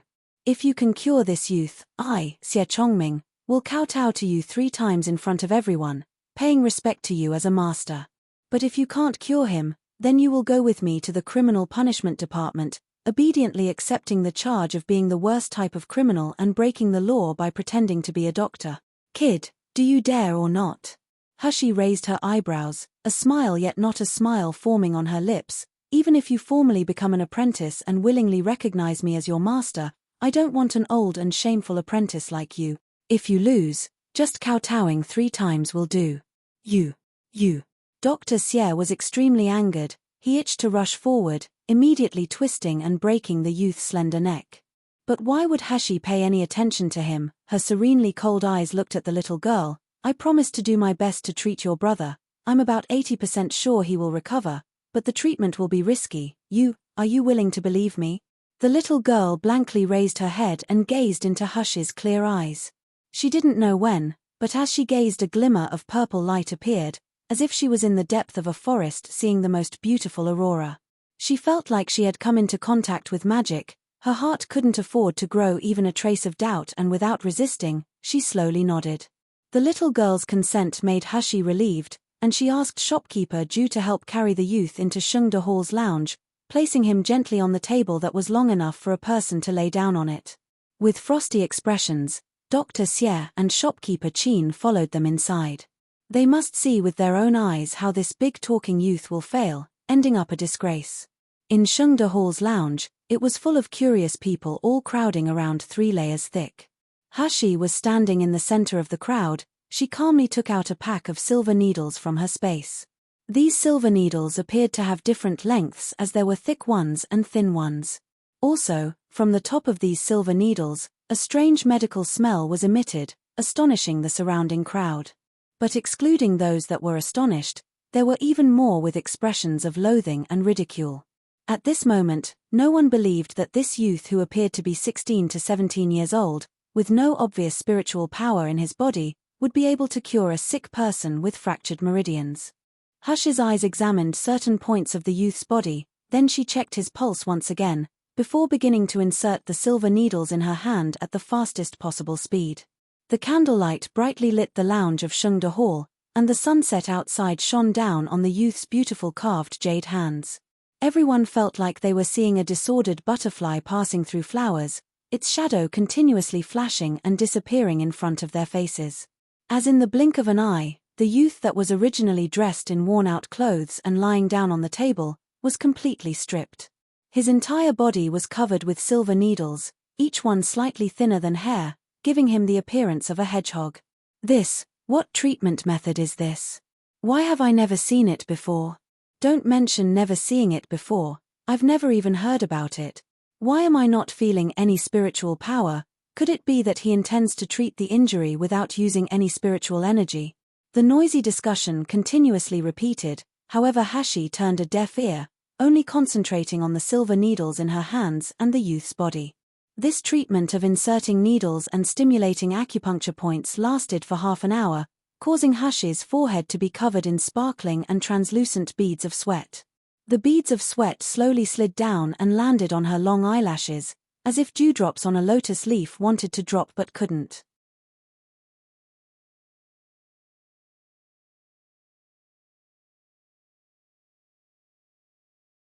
Chapter 50. Really survived. Shopkeeper Ju watched on from the side with a curious and deeply worried expression, and in the glow of the candlelight, he could see the sparkling and translucent beads of sweat on the youth's snow-white skin. His heart couldn't help but jump, so he grabbed a clean piece of cloth and tried to pass it over. Wipe your sweat first, then rest for a while. Who would have thought that Hashi didn't hear his voice, and when she felt the sweat slide down and block her line of sight, she simply lifted her hand and wiped the sweat away, then continued on with her movements. Shopkeeper Ju hesitated a moment before withdrawing his hand, his gaze focused on the youth's serious face as he carried out the treatment, his attention not diverting for a moment. However, from the crowd that was watching, the absent-minded shopkeeper Ju, and the busy Hashi, not one of them realized that they were being watched. Diagonally across from Shengde Hall's position, out on the street, there was a pair of shining eyes watching Hashi through the half-opened window, eyes full of burning scrutiny. In the time it took to burn a stick of incense, the unconscious youth's entire body had been pricked by hundreds of needles, causing him to look like a translucent hedgehog under the light of the setting sun. At the beginning, the youth was still unconscious, his breath and heartbeat weak. But half an hour later, after many more needles had been inserted into his body, painful groans were heard coming from the youth's mouth. His entire body incessantly emitted sweat, so in the time it took to release a short breath, he had completely soaked the plain white cloth mat under his body. Everyone's faces that had originally showed disdain and ridicule, slowly changed into expressions of incredible disbelief. This youth that was originally as silent as a dead person actually began to issue sound, and when those silver needles pricked his blood vessels, his face also showed a pained expression. How could that be? Hadn't his meridians been severed? How can he still feel the stimulus from his network of blood vessels? Could it be that this beautiful youth was not just talking big? He really knew methods to cure sick people. Dr. Xie and shopkeeper Qin's complexions worsened as the youth's groans intensified, bit by bit becoming more ashen. Shopkeeper Qin sensed a cold aura being emitted from Dr. Xie's body, and he tightly clenched his hands as they trembled with dread and anxiousness. What if news about the beautiful youth being able to cure sick people spread out? How can Dr. Xie not end up kneeling and kowtowing in front of everyone? Then afterwards, Dr. Xie's face as the grand third-rank doctor could be placed where? Dr. Xie would fly into a rage out of humiliation, so how could he be let off when it involved himself too? At this time, Hashi had already begun to pull the silver needles from the youth's body, one by one. With the 108 silver needles, the strength and order to remove each needle was different. This long process was as time-consuming as placing the needles to begin with. Everyone watching began to hold their breath, no one even daring to open their mouth to speak. Finally, all the silver needles had been removed. The youth that was lying down on the long table uttered a long groan, soon after he slowly opened his eyes. The light stung his eyes, making warm tears flow down his cheeks. With blurred sight, he could only see a handsome face with a pair of cold and deep eyes, like a cold lake. It was like a traveler who had crawled through the desert for 7 days and nights suddenly finding water. Those drops of sweet spring water became filled with his faith and hope. He opened his mouth, wanting to speak yet feeling powerless to do so, so instead he closed his eyes, Hashi's face and smell firmly engraved in his mind. After Hashi had put away all of her silver needles, she took the youth's pulse to confirm that he was doing okay, only then feeling relieved and faintly said, "He'll be all right now." Everyone's face showed an expression of incredulousness. Without even waiting for people to recover, Dr. Xie immediately stepped forward in large strides, using his spiritual energy to examine the youth's body.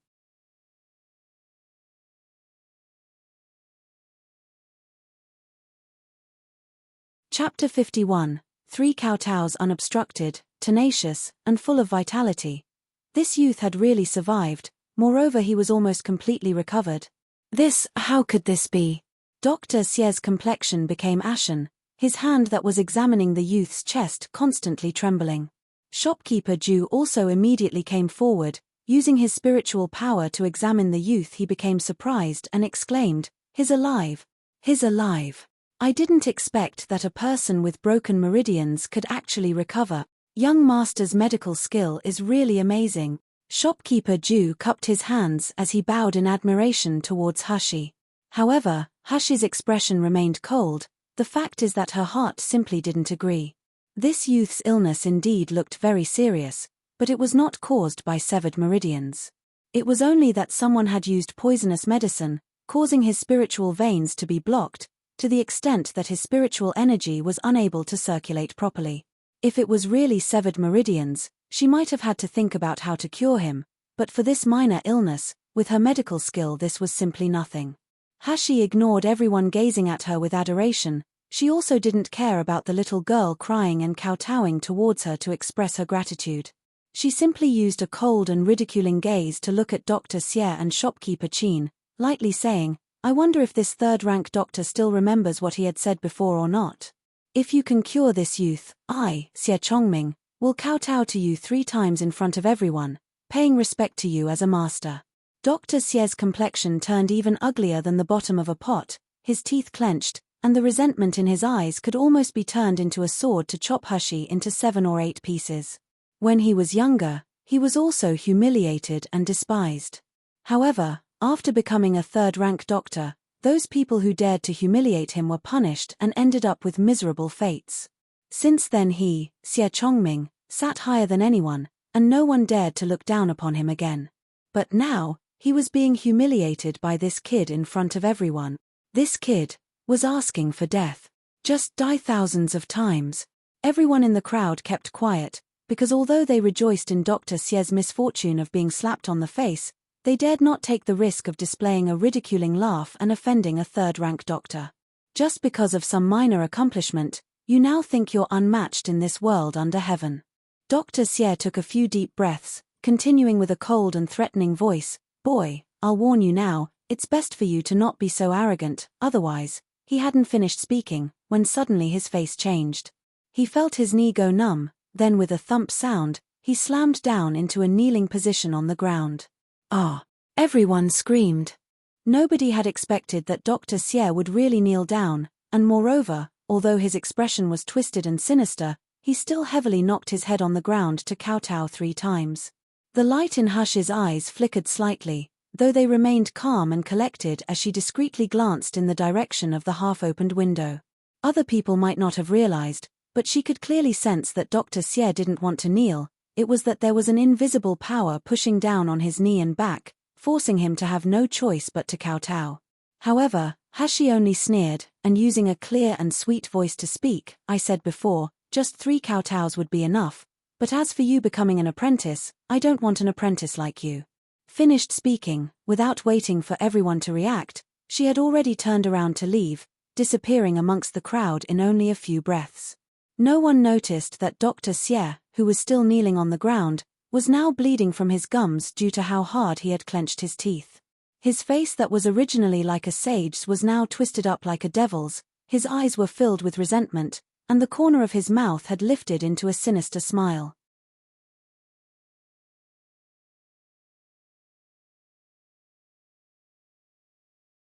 Chapter 52, WN Foam Tea House. WN Foam Tea House is located diagonally across from Shengde Hall.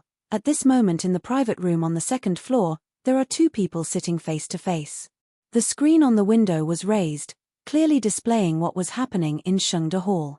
The moment after they saw that previously near-dead youth cultivate for a while, and the little girl lend an arm to support him, the middle-aged man in the private room suddenly stood up. Tea spilled all over the table, splashing on his clothes, but he was completely unaware. This man is Ouyang Zhixiong. He's an outstanding and mighty general, famous in Jinling Kingdom. He's also the father of Ouyang Haoshuan, who was judged as a crippled person because of his broken meridians. "Impossible, impossible. How could that be?" Ouyang Zhixiong muttered. "Even Dr. Nalen has never been able to cure such an illness, so how could there be someone able to cure it?" The young man that was sitting in front of Ouyang Zhixiong slightly tilted his head, watching as the figure outside the window disappeared, the trace of a demonic smile gracing the corner of his lips. Ouyang Zhixiong was so agitated that he paced back and forth in the room several times, only stopping when his subordinate that was sent out to investigate returned to report. It has been confirmed that the boy who had been diagnosed with his meridians broken had the same illness as young master, but he has now been cured. Although he still can't walk normally, shopkeeper Ju said that at most he only needed to cultivate for a week, then he would be completely recovered. Master, this subordinate is incompetent. I was unable to invite the genius doctor here. We followed the genius doctor all the way, but just after rounding a corner, we lost all trace of him. Ouyang Zhixiong exploded, unable to calm down because of this bad and good news, his happiness and anxiety difficult to distinguish, like a headless fly constantly swirling around the room. He turned his head to look at the leisurely smiling young man sitting across the table. Suddenly, his memory sparked as he recalled the recent scene. When that genius doctor had been treating the sickly youth, the eyes of the man in front of him had been shining as he watched the scene below. Suddenly, his face had revealed surprise, puzzlement, and an interested expression. Previously, such expressions had never before appeared on this man's face. Maybe, this man that was standing in such a supreme position in Jinling Kingdom had such inclinations towards this genius doctor. Could it be, did he know the youth that was a genius doctor? Thinking this, Ouyang Zhixiong rushed to the front of the table, impatiently saying, "Your Highness, King of Hell, do you know that genius doctor?" The man that was addressed as King of Hell lifted his head, revealing a handsome face that could topple all women under heaven. At this moment, the corner of his mouth was casually hooked into a demonic smile. This king also didn't expect it, but yes, it's turned out to be an acquaintance. Ouyang Zhixiong became excited when he heard that, and quickly said, "Asking Your Highness, King of Hell, to introduce the genius doctor. As long as the genius doctor can cure Haoshuan's illness, my Ouyang family is willing to pay any price." King of Hell raised his eyebrows, slightly nodding. "General Ouyang, please go back first. This king will send people to inform you if there's any news. Perhaps, your Ouyang manor has things that she needs." The man's words were very arrogant and cold, however, Ouyang Zhixiong didn't dare have the slightest dissatisfaction. Without daring to express his anxiousness, he repeatedly nodded, and with stirred-up emotions, he hurriedly left. King of Hell stayed in the tea room and let people bring in a new tea set. Looking at the empty doorway, his eyes flashed with a touch of fervent expectation.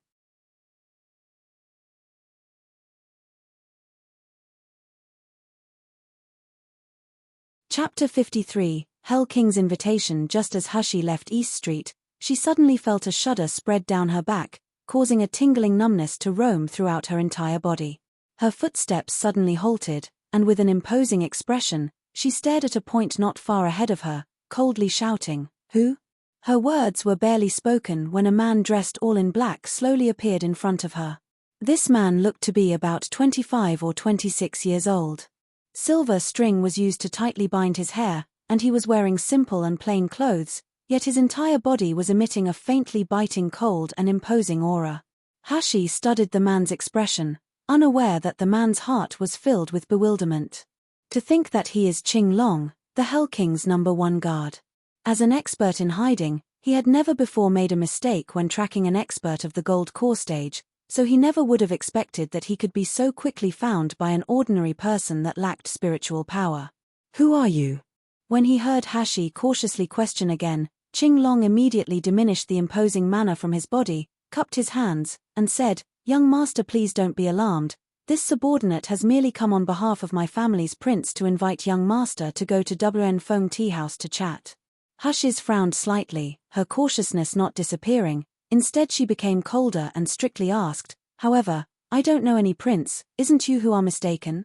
Qing Long saw Hashi turning around to leave, and quickly moved to block her. "Young master's medical skill has reached perfection. How can I be mistaken? I humbly request young master to go to WN Feng Tea House." Hush's eyes flashed with a touch of suspicion. She recalled that Dr. Xie was hit on 2 of his vital points with energy, so at that time there was obviously someone hiding and watching them.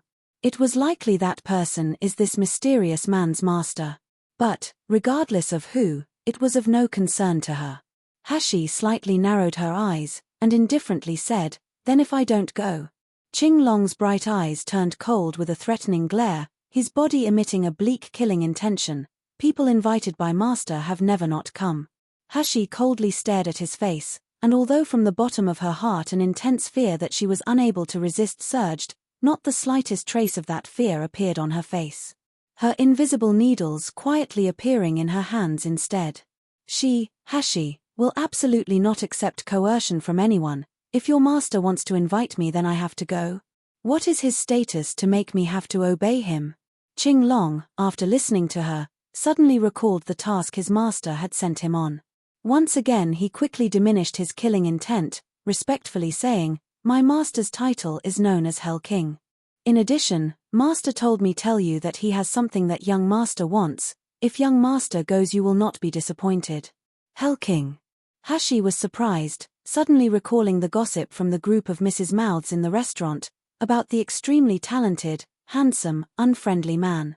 A legendary person at merely 20 years old, his cultivation base can already compare to those large sect masters. Thinking of the assessment that group of women held towards this Hell King, Hush's eyes revealed a trace of interest. What sort of handsome appearance, demonically charming temperament, cold nature, and domineering behavior would attract countless beautiful women who advanced wave upon wave? All of them are defeated by his looks, while he's never interested enough to even glance at them. Oh, don't say he can't react towards women because he's a gay. Hashi suddenly had a little interest in meeting this legend, His Highness, the Hell King. Of course, the most important thing is that his strength and influence is so powerful. What kind of things could be in the man's hands that would make her interested? Thinking until here, Hashi nodded towards Qing Long, and in an imposing manner coldly said, still not leading the way. Qing Long staggered, almost causing him to fall.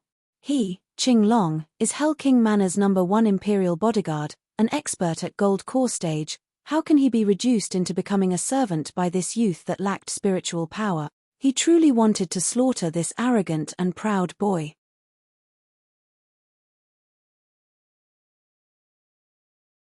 Chapter 54. He is Hell King. Master is in the room. Young master, please go in. Qing Long pushed open the door, following Hashi as they walked into WN Feng Tea House's private room, bamboo ink stick room. Hashi did a simple calculation, at once 100% certain. The mysterious person that made Dr. Xie kneel towards her is exactly Qing Long's so-called master. Her eyes surged with a gloomy light, her expression showing none of the surprise she felt as she followed Qing Long into the room, yet her hands secretly fastened around a few invisible needles in caution. In the room, there was a young man drinking alone as he sat in front of the window. His head slightly inclined to the side, facing the direction Hashi entered from, the corner of his mouth revealing the trace of a mysterious smile.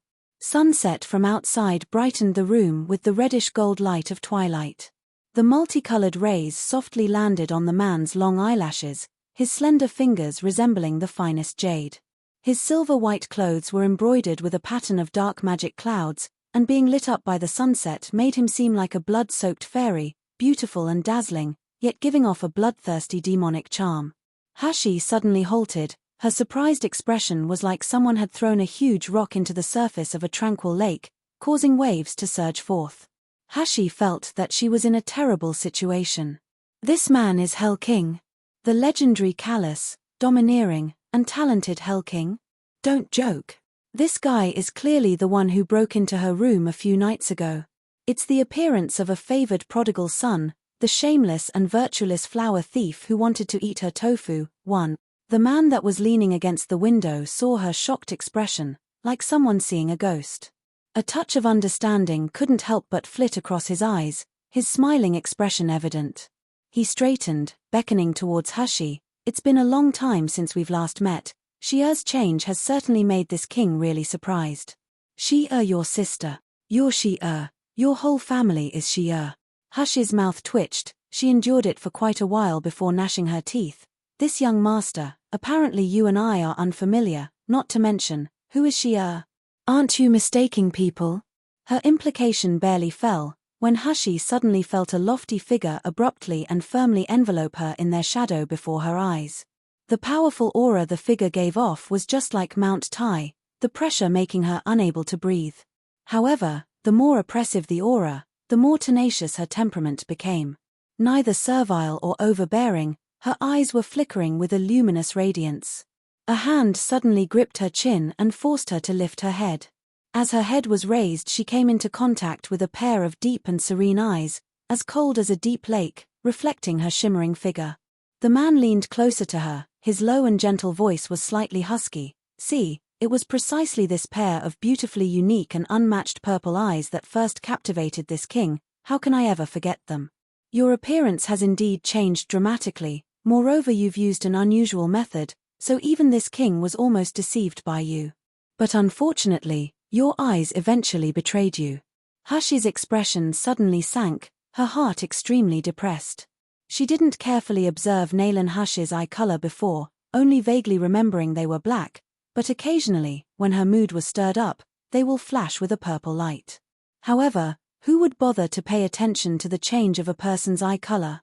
She hadn't expected to go so far, only to unexpectedly to fail through the lack of a final effort, making it so this perverted man could recognize her. Hushi took a deep breath, pushing aside the man's hand that was still clutching her chin, and coldly said, "Your Majesty, Hell King, indeed has plenty of spare time for his interests, not only breaking into someone else's home as a gentleman on the roof beams in the middle of the night, even staring attentively at someone else's eyes to see what color they are. I wonder if those fans of yours will still want to worship you if they were aware that you're an addiction-craving pervert." In a split second the expression on the man's face showed astonishment, then, unexpectedly, he raised his head and burst into loud laughter. One usually refers to a man taking advantage of a woman in a sexual situation.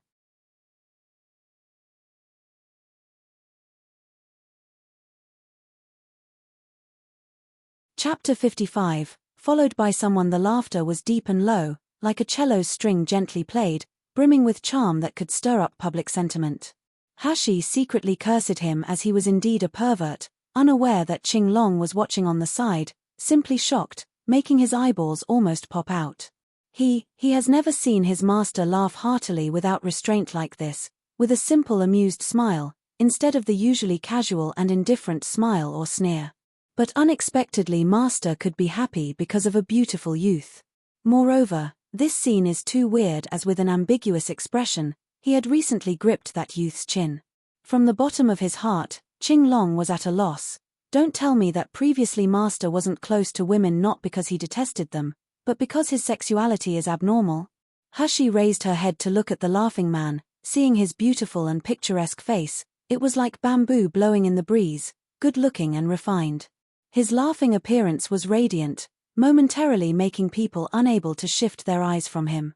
The man lowered his head to see Hushi gazing at him with a somewhat blank and distracted look, her eyes reflecting gleaming waves of emotions. An inexplicable trace of happiness flashed in his heart that he himself did not notice as he slowly said, "I am called Nangong Yu." Hushi startled, not understanding why his shining eyes and deep husky voice were able to make her heart somewhat agitated. She took a step back and coldly said, "Why is what you're called any concern to me?" Nangong Yu did not answer her, instead returning to sit back at the side of the window, pointing to the position opposite him while he laughed. "There is no need for Shi-er to be so cold. Our friendship is so close that we have even talked at night under the candlelight." "Curse it all. Who talked with you in candlelight? And until when do you want to keep calling this damnable name of Shi-er?" The corner of Hushi's mouth twitched several times as she grit her teeth. "We are not familiar, so please call my current name, Shi-yu, thank you." Nangong Yu raised his eyebrows, and with a meaningful smile said, "As it turns out, it's young master Shi-yu. It's an honor to meet you at last." Hushi could feel the teasing in the man's eyes as he looked at her, her complexion becoming very ugly. But even so, she still walked the few steps to the place opposite Nangong Yu, acting righteous as she sat down. Just when she went to speak, Nangong Yu suddenly leaned forward, reaching out his hand. He removed the jade hairpin that bound her hair. "What are you doing?" Hushi asked as she jumped forward in shock. Fortunately, wet Nurse Chen had combed her hair into a man's hair bun well, so even when the jade hairpin was removed, the brocade that was helping to bind her hair didn't completely loosen.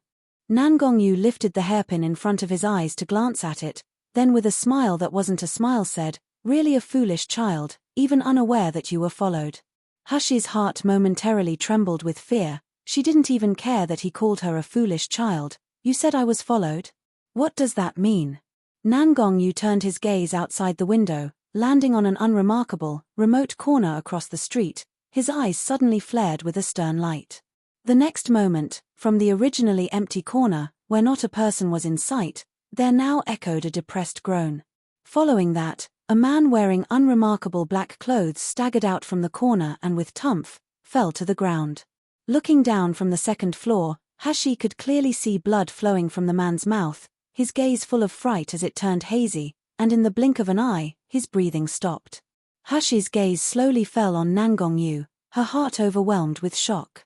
There was a faint smile still hanging on his elegant and outstanding face, making him seem like a harmless person. But who would have thought that this man could actually be able to silently strike people dead from a distance, between speaking and talking? In the end, what kind of terrible strength does this Hell King before her eyes possess?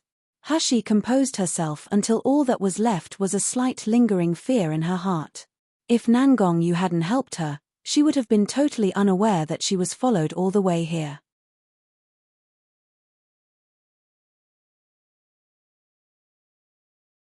Chapter 56.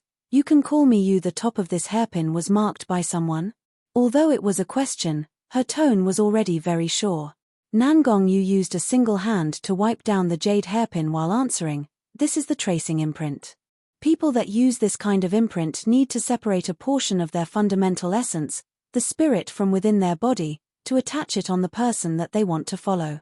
So as long as your body is still infected by this imprint, even if you're separated by thousands of miles, they can still easily find you. Yu, you're too talented to lower your guard. Hush's countenance became heavy, pursing her lips as she considered his words without speaking.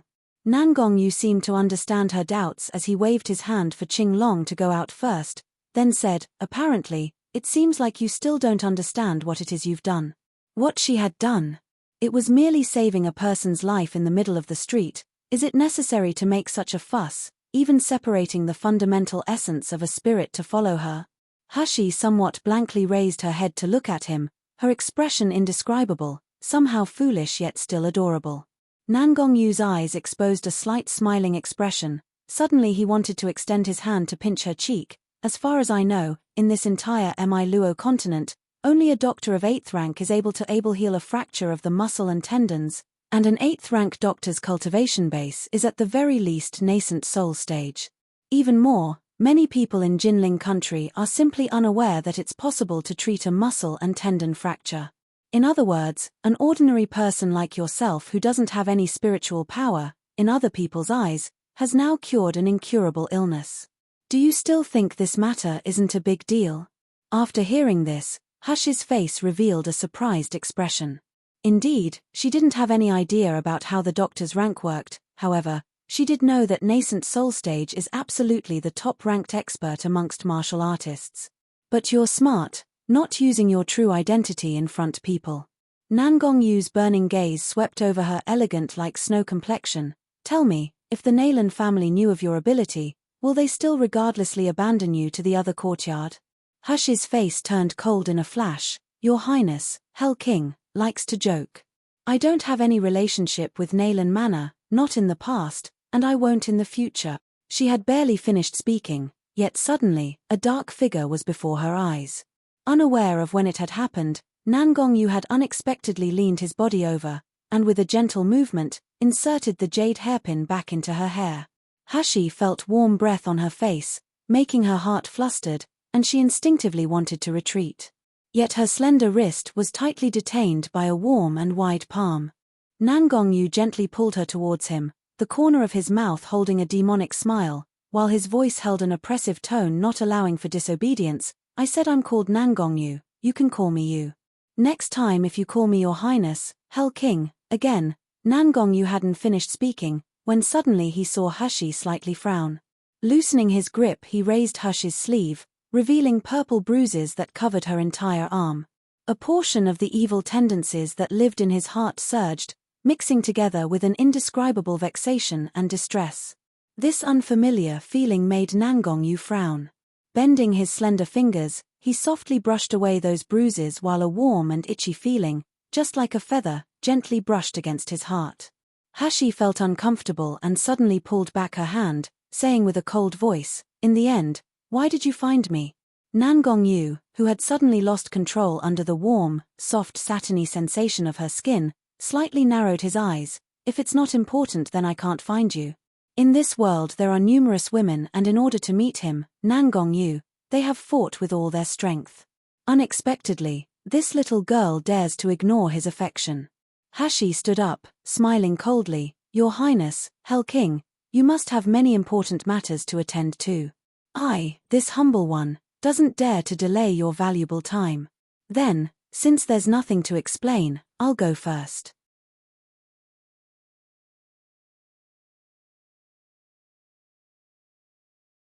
Chapter 57. Muddled Dantian finished speaking, and without the slightest hesitation, she turned around to leave. Her marching steps didn't have even the tiniest pause. However, just when she neared the door, she suddenly sensed a tremendous pressure on her whole body. When she returned to her senses, she had been suppressed into the corner, the man's tall figure and rich smell enveloping her, making her unable to avoid or retreat. Nangong Yu's burning gaze was focused on her, a trace of ice contained in his eyes. "Seems like I recently warned you. You're not allowed to call me your Highness, Hell King, call my name." Angered, Hashi said, "Who are you to me? Based on what should I obey you?" Nangong Yu leisurely replied, "Don't you want to know how to remove the seal on your dantian?" Hashi, who was originally aiming an attack at him, suddenly stopped, her face showing her surprise, followed by an intense longing. She had merely been in Mi Luo continent for several days, and yet day by day, she desired to increase her strength. Otherwise, sooner or later, she would be trampled by those that held more power. This man before her eyes is the first to see that her dantian had a problem. Perhaps he really did have a way to help her. Hush's mind was full of twists and turns, the anger on her face dissipating, changing into a strong look of expectation. "You know how?" Nangong Yu's eyes exposed the trace of a smile. Looking at her expectant expression, he felt his heart start to favor this little girl. This kind of feeling is one that has never occurred before, the feeling wanting to take this girl under his wing to protect her, confine her at his side and pamper her. The most important thing is that this sort of feeling seems not bad at all. Nangong Yu raised the corner of his mouth, bowing his head as he looked at the girl, pretending to be unperturbed, yet still not speaking. Hashi clenched her teeth, feeling like her internal organs hurt, but still opening her mouth. Her voice was like a flying mosquito. "Nangong Yu, you said that the seal on my dantian can be removed. What does that mean?" "Great man, Sai, a woman can also bow and submit, and as long as she can become strong, this small concession would be regarded as nothing." This voice softly used his surname to address him, but nevertheless, it made Nangong Yu's eyes flash with a strong smile. The corner of his mouth perked up unconsciously, his elegant and outstanding face like a brilliant silver moon, drawing a person's gaze till they couldn't shift it. Hashi was somewhat stunned, her mind flashed with an indescribable thought. "I only called his name, is it really something that would make him so happy?" Quickly, Nangong Yu restrained his smile. "Have you ever heard about a muddled dantian?" Hashi blankly shook her head.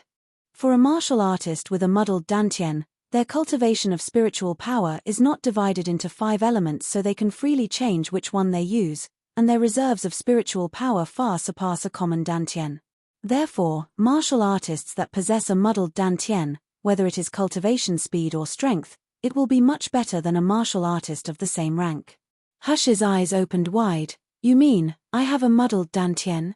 Nangong Yu smiled as he nodded, his eyes carrying a gentleness that even he himself did not notice.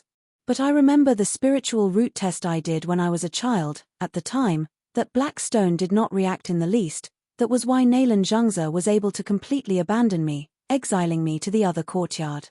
If I really do have a muddled dantian, how could a 4th-rank doctor like Naylan Zhengze not have noticed it?" The black stone is used to test a person's cultivation, the innate talent and attribute of their spiritual power. So when tested, the black stone will emit different colors, representing different attributes. When the color reaches its clearest, that would mean that was the cultivator's innate talent. If the black stone did not react, then it represented that the cultivator had neither spiritual power or innate talent. And so during that time, Naylan Hush's test had come out with this result.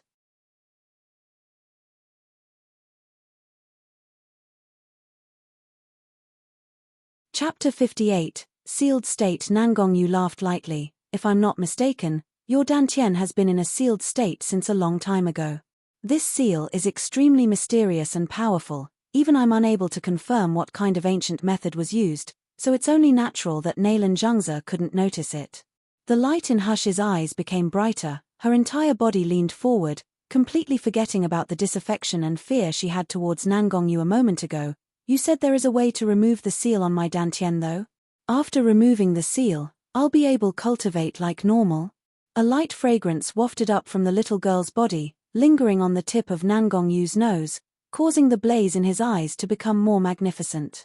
He recalled that this girl was ruthless in Gluttonous House, her unwavering determination in Ju manner, the cunning and charming manner in the candlelight, also her concentrated and passionate gaze when saving a person's life. This girl and him are very similar, but she was more unique. Even her fierce and small-minded thoughts made him feel that she is adorable, making him want to imprison this little girl at his side forever. Nangongyu extended his hand, his slender fingers lightly caressing Hush's long eyelashes, his voice husky, deep, and low. Tomorrow morning at Psi 1, I'll be waiting for you here. I'll bring you to where the things needed to remove the seal are located. His implication was barely spoken when Hushi suddenly saw a bright light, and before her eyes, the man that had originally been bowing his head and gazing at her, had already disappeared without a trace. The rich smell lingering in the room that had belonged to the man also slowly dissipated, leaving behind only the fragrance of the cooling tea. If it wasn't because of the heat still remaining on her eyelashes, Hushi probably would have believed that she was dreaming. Damned scoundrel, not speaking clearly but already running. So he thinks his cultivation base is extraordinarily high, eh? Hushi stood and, gnashing her teeth for a moment, left in anger. She was completely unaware that behind her, Qing Long, who was watching from a distance, had received an intense shock to his heart. From the jade hairpin on the top of this youth's head, he could faintly sense a spiritual power imprint of pure essence. The aura emitted from the spiritual power clearly belonged to his master, but didn't master loathe other people contaminating his aura? This youth and his master, what kind of relationship do they actually have? The sun set in the west, a curtain of darkness completely enveloping the earth. At this time, bright lights were visible in a luxurious manner far from the city. Under the lights, a dignified old man was standing in the lobby, bending over every now and then to examine a dead body.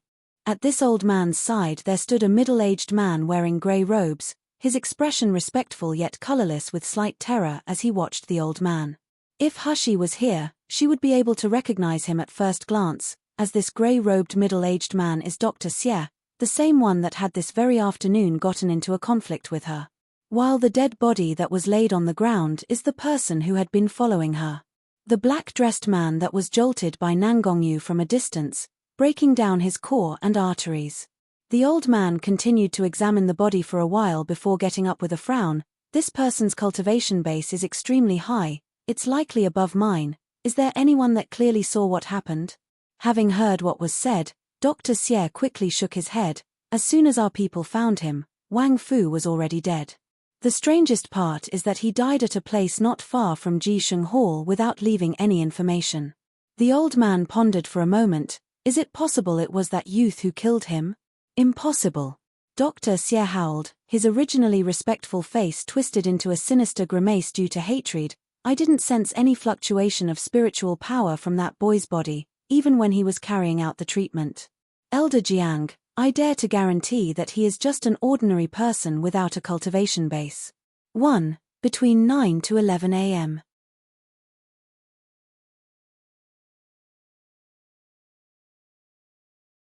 Chapter 59, Repercussions behind the scenes. The old man that was called Elder Jiang snorted coldly, mockingly looking at Dr. Xie. An ordinary person can make you, a third-rank doctor, kneel in public? They can heal a sick person, that even I can't. Dr. Xie's face flushed as he lowered his head, his hands hanging at the side of his body tightly clenched his robes, while his eyes staring at the ground were filled with flaming resentment and hatred. Elder Jiang said, is it true that you diagnosed clearly that sick person had broken meridians, and was still cured? Although unwilling from the bottom of his heart, Dr. Xie still nodded. It's absolutely true, that boy must be able to use some sort of secret method. Elder Jiang waved his hand to interrupt him. At that time, besides you and Shengde Hall's Zhu Yangan, were there any other people on the scene? Dr. Xie recalled the strong force that made him kneel and kowtow, his eyes flashing in anger, but eventually shaking his head answered, would Shengde Hall's people do something so cunning, purposely finding such a boy to provoke us? Elder Jiang shook his head. The important thing now is that you find that youth first. After he's found, immediately send people to inform me. Remember that, otherwise you know what the outcome will be. Elder Jiang's threat and strict tone made Dr. Xie's heart tremble and he quickly bowed. Yes, Elder Jiang. Dr. Xie withdrew in fear and trepidation as Elder Jiang watched his retreating back, his eyes alight with a greedy and fervent flame. Xie Chongming, that idiot doesn't truly understand, but he himself knows better than anyone. To heal a fracture of the meridians, only an 8th-rank doctor has the ability to accomplish it. If an insignificant ordinary person can achieve it, if his Jiang family were to have this skill, then for him to join the Doctors Association is just around the corner. Their Jiang family has hidden and stayed quiet in Yangjing City for so many years. Without this situation occurring, they would have to stay for hidden longer. His Jiang family was determined to win over that youth and obtain the secret method in his hand. At the same time, Shengde Hall's shopkeeper Zhu Yangan, was with his master to report today's matter. In a spacious office used to discuss official business, there sat a man wearing red brocade robes. A strange white mask was worn on his face, and as the light shone upon it, the designs on the mask resembled a sinister ghost entangled by vines, causing people to feel a unique hair-raising emotion. Zhu Yangan raised his head to glance towards the young master, quickly lowering his head after catching a peek. He didn't dare look at him too much, his heart was already palpitating incessantly. There were only a few of them, trusted confidants that knew that the young master's face under that strange mask is the face of a handsome Evildor. Except that since he was a child, young master has detested his face, to the extent that he rarely revealed his real face to other people. Thinking of young master's real face, Zhu Yangan couldn't help but recall the youth who saved that boy in the afternoon. Handsome and unfriendly, not arguing over victory and defeat, the youth's appearance was just like fine jade, pure and proud like heavenly mountain snow. Compared to young master's alluring Evildor looks, it was completely different. Just thinking about that youth was enthralling him, when suddenly, he heard a man's languid voice. Is that ordinary person really able to heal fractured meridians? Indeed, it's somewhat interesting. If there really is someone with such a miraculous skill, perhaps the entire course of Jinling's doctor cultivation world will change. Zhu Yangan quickly made sure to pay attention, bowed, and asked, Young master, about the matter of if we need to dispatch our people to find that youth. It's not that he hadn't sent people to follow that youth, but the strange thing is, after just passing a corner, they had lost sight of the youth's figure. Moreover, as far as he knew, Jisheng Hall's people had the same issue, returning home without any achievement.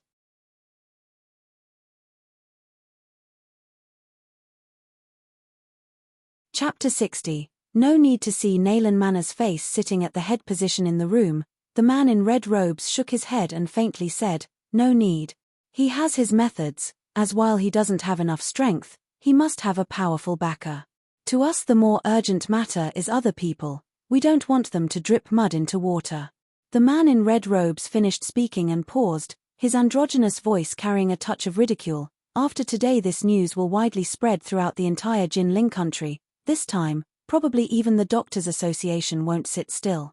This show will certainly be interesting. Yangan, you've probably guessed which side will profit in the end.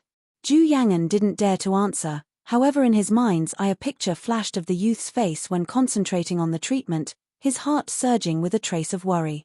He's just an ordinary person that doesn't have a cultivation base.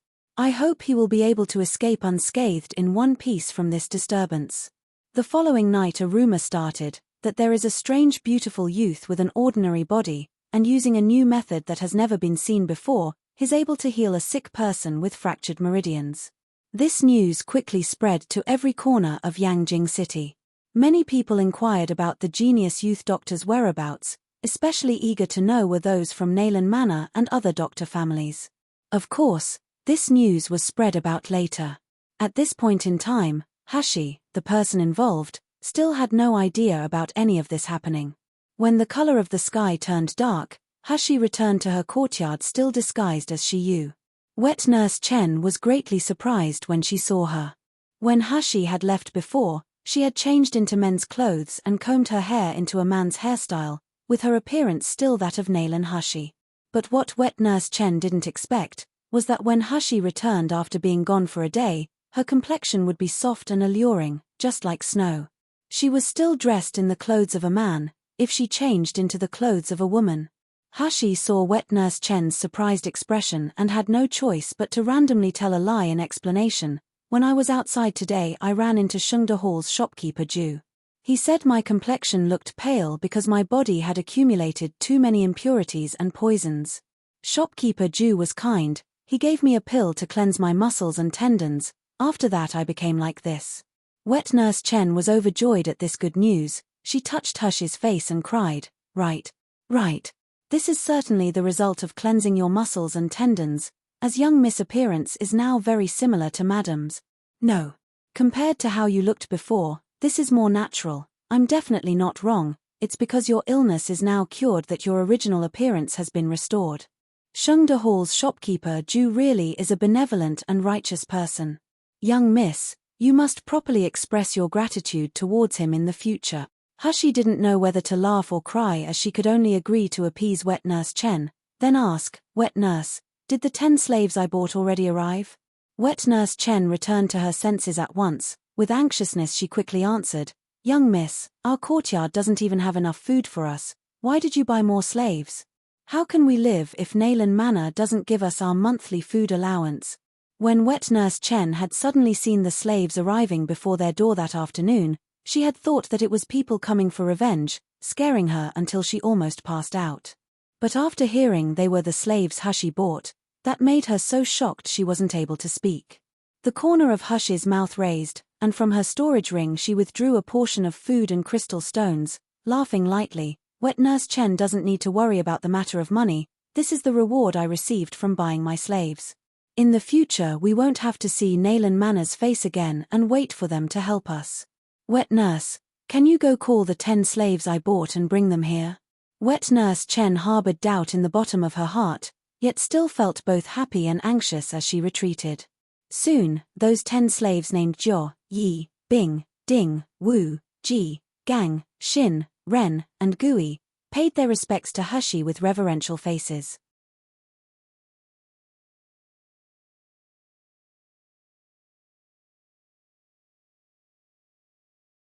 Chapter 61.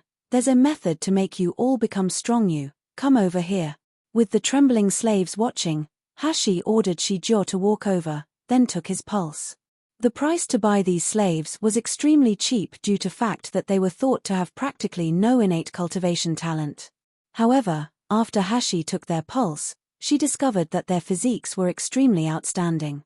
If they were a part of the organization in her previous life, they would have become outstanding soldiers trained to sacrifice their lives if the need arose. For them to be able to handle a martial artist of the chi refining stage would be as easy as rubbing their hands together. Hashi's odd movements combined with her cold expression made the slaves' hearts become terrified. Finally, Shijiao was unable to bear it, and with a trembling voice said, Master, we have plenty of strength, we're willing to work hard for you, pledge our life, and vow our loyalty to you.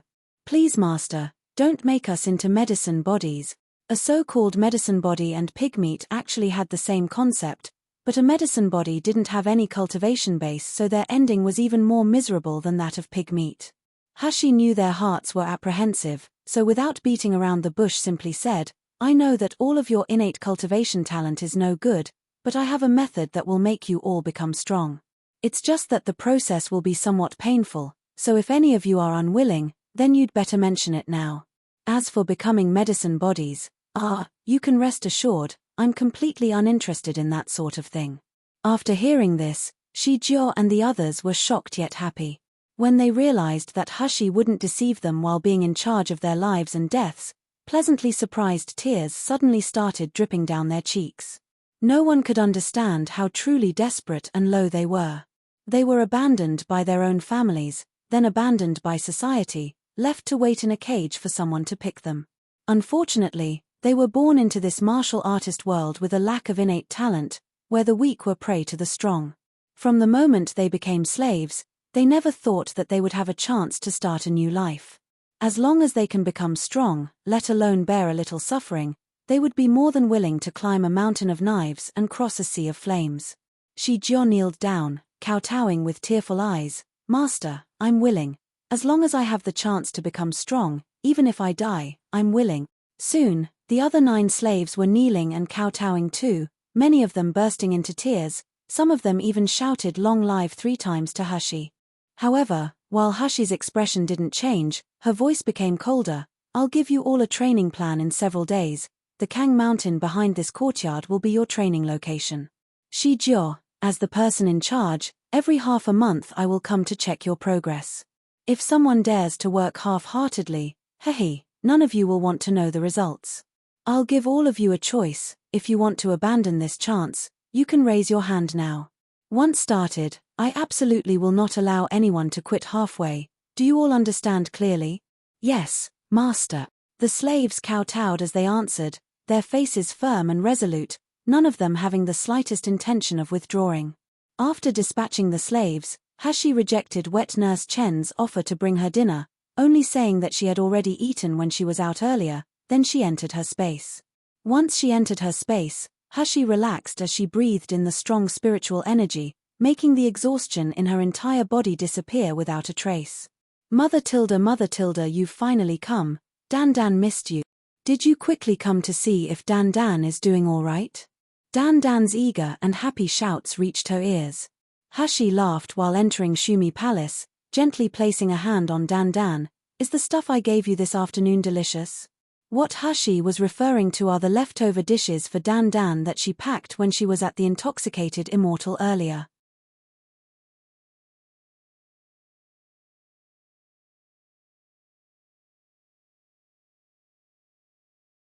Chapter 62, Forefinger Movement. The golden light on Dan Dan's body bounced as he cheerfully said, "Tasty, tasty, but I'm not full at all. Mother, Dan Dan still wants more." Hashi unhappily responded, "You want to eat until you're full? You, this big stomach king, how can I not go bankrupt? Not to mention, what about me? I'm so hungry that my chest is sticking to my back. You go aside to play." Finished speaking, Hashi no longer paid attention to Dan Dan's protests. In the palace hall she set up a simple kitchen table, taking out all the food ingredients and medicinal herbs that she bought on the streets from the storage ring. From Dan Dan's explanation, Hashi knew that Shumi Palace's rooms possessed unlimited storage space and hidden spiritual benefits. As long as the food ingredients are stored in Shumi Palace, they absolutely wouldn't leak any spiritual energy, and the food ingredients would be able to stay fresh forever. Dan Dan curiously watched the busy Hashi, from time to time asking all sorts of questions. Mother, can Dan Dan eat these herbs? They are so fragrant. Dan Dan feels hungry. Mother, what is a kitchen table? Can it be eaten? Mother is very awesome. Why can the spiritual plants turn into strange things in Mother's hands? Hashi felt a headache start because of this little guy's noise, yet she was unable to find a way to stop it. At this time, what she was doing was not mixing medicines, rather, she was using a mix of this world's spiritual and ordinary plants to make seasonings. In her previous life, Hashi had had a powerful innate talent. As long as she understood the nature of a plant, she could calculate all the best uses for it in her mind, producing all types of medicines with different effects and smells. All the plant's characteristics, phases, and complementary effects were stored in her mind, so if she wanted to use a certain plant, she would easily be able to know all about it. Hashi's speed was very fast. In about the time it took to burn an incense stick, all kinds of bottles and jars were spread out in front of her. These bottles and jars gave off the slight smells of vinegar, sugar, and pepper, so in short, in her hands, spiritual plants were capable of matching real seasonings. A thread of golden spiritual energy drifted onto one of the pepper bottles, secretly stretching to reach inside a little, then stretching again, this time a little more. Achoo! Achoo! Dan Dan continuously sneezed, its voice full of grievance and bewilderment, crying, "Mother, what is this? It's so hard to eat. Dan Dan don't like it." Hashi laughed. "Okay. If you don't like it, Then when I'm finished, you're not allowed to eat any. Finished speaking, she grabbed a spiritual wind rabbit that was already dead, and with fast, nimble movements, she peeled the skin and bones, then placed it on a simple grill and began to roast it. Shumi Palace is the best place to cook because, if she didn't want any smoke or garbage, she only has to think about it and it will disappear without a trace.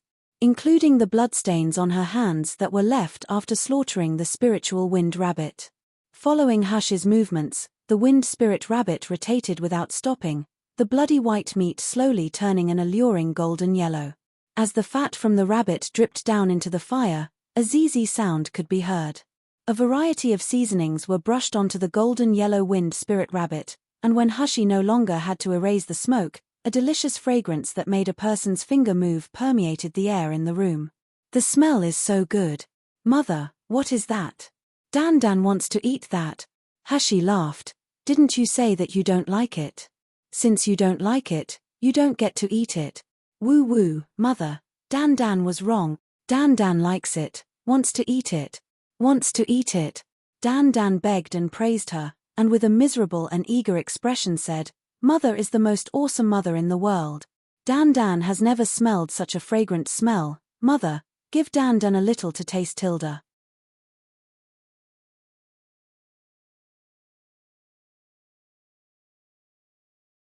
Chapter 63. Unexpected guest. Hushi was amused at Dan's miserable and cute tone, so tearing off a rabbit leg, she brought it to her lips and ate a mouthful.